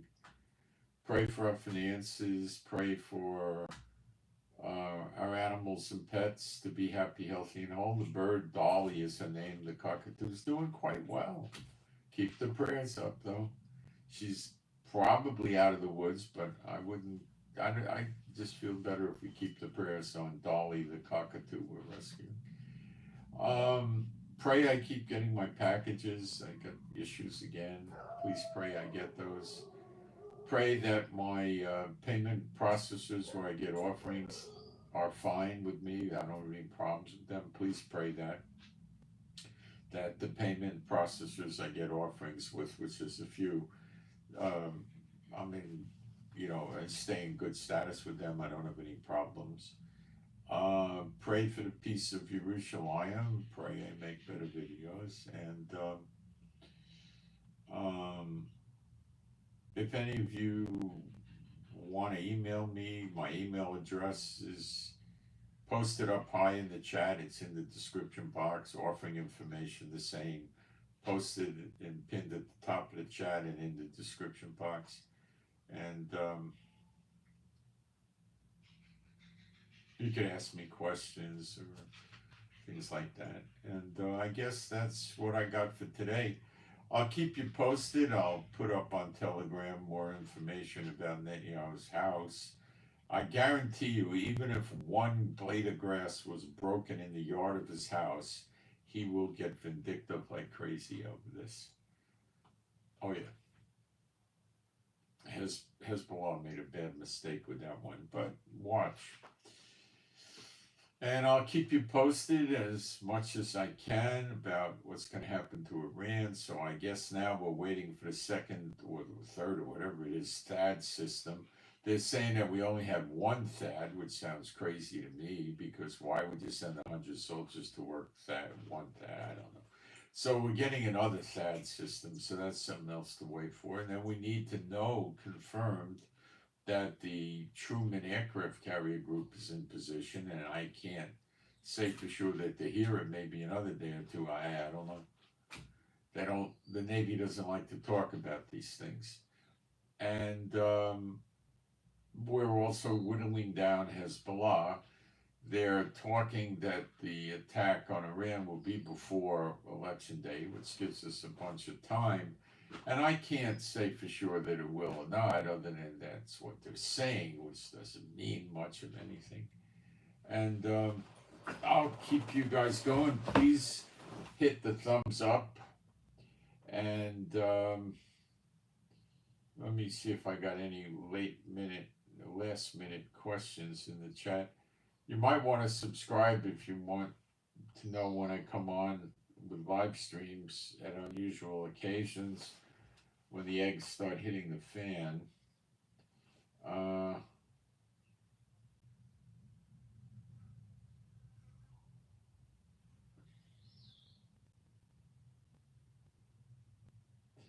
Private yachts crossing the Atlantic, for instance, is really a rough trip. They say you don't want to try it in less than a 120-foot yacht, which is a low-grade super yacht, but ship captains will say they don't really want to do it in less than 180 feet sometimes, or 160. It's a little too hairy, you know. You could get when you have a big heavy boat and you come on a big wave, the weight of the boat pushes it through the wave.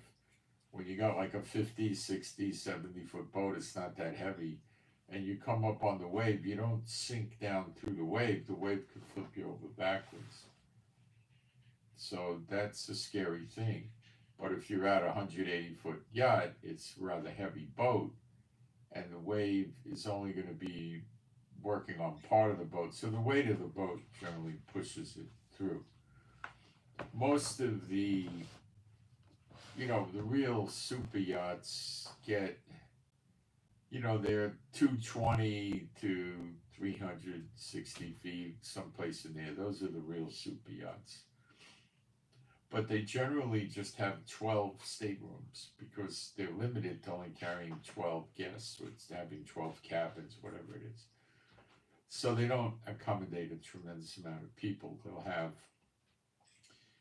you could see a 230-foot boat, which is a real substantial boat. They'll have 12 cabins for the guests and the owner, and then they'll have, about 12 workers on the boat. And that's the workers usually live in a very small cabin that has an upper and a lower berth. And That's it. Some of these cruise ships, they will have a king size bed or two twins, and they could put other beds in the wall, like for kids. They could hook birth beds. They could even put two, one on top of another sometimes, so they can hook you up like that. You know. But if you get on there and you see two twin beds, 99% of the time you could join them together and make a king. And there's a way to hook them up. You have to crawl around and look at how it is. You can get them to click together usually, and you'll have or they might have to help you, the staff might, but you have a king bed then. But you don't have a king mattress, you got two twins, but it's not a big deal. Some of them have king beds, some of them have queen beds. It just depends. If you're lucky enough to get a suite, a lot of the suites that they have are on 2 levels, and they'll have 3-4 bedrooms. And some of them have not a water slide, a slide made out of plastic, so the kids could go to the upper floor and they slide around and come out on the bottom.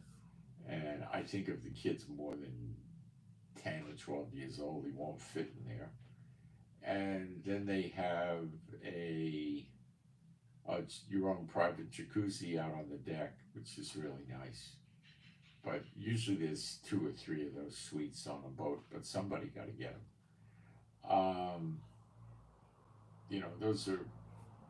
They exist, but they're not that common. And then regular suites are basically like a cabin with a balcony, except the balcony is usually much larger. Sometimes there's 2 balconies, and it's usually going to be 3-4 feet wide, and it's going to have but sometimes 6 feet, and it will have a lot more comfortable, usable furniture. And the simple suites is just like a cabin with a balcony, but it has an extra area where they put a sofa and some chairs and a coffee table and a breakfast bar and a kitchen sink and a full refrigerator and stuff like that. And then the more elaborate suites, you have a big living room, and then you have a separate closed off bedroom. And then the bigger ones just like that, but then you have a separate closed off 2 bedrooms, and it's got all kinds of bathrooms all over the place. And you got TVs, and you got pianos, and you got easy chairs, and you got multiple balconies, and some of them, the real high-end suites will have sauna steam shower. I guess it's a steam room shower or something like that. You don't really need anything like that, but I think they put it in there, and you definitely see a lot of these suites with their own jacuzzi outside on the deck. That's nice. I never saw a suite with its own swimming pool. I never saw that. A lot of these balcony cabins and etc. have a jacuzzi in the bathtub, which are usually not so great. The bathtubs are not so comfortable. It's usually just one person could fit in, and you're laying down, the jets aren't hitting you that great. It works, but it's not like a real jacuzzi, but it works.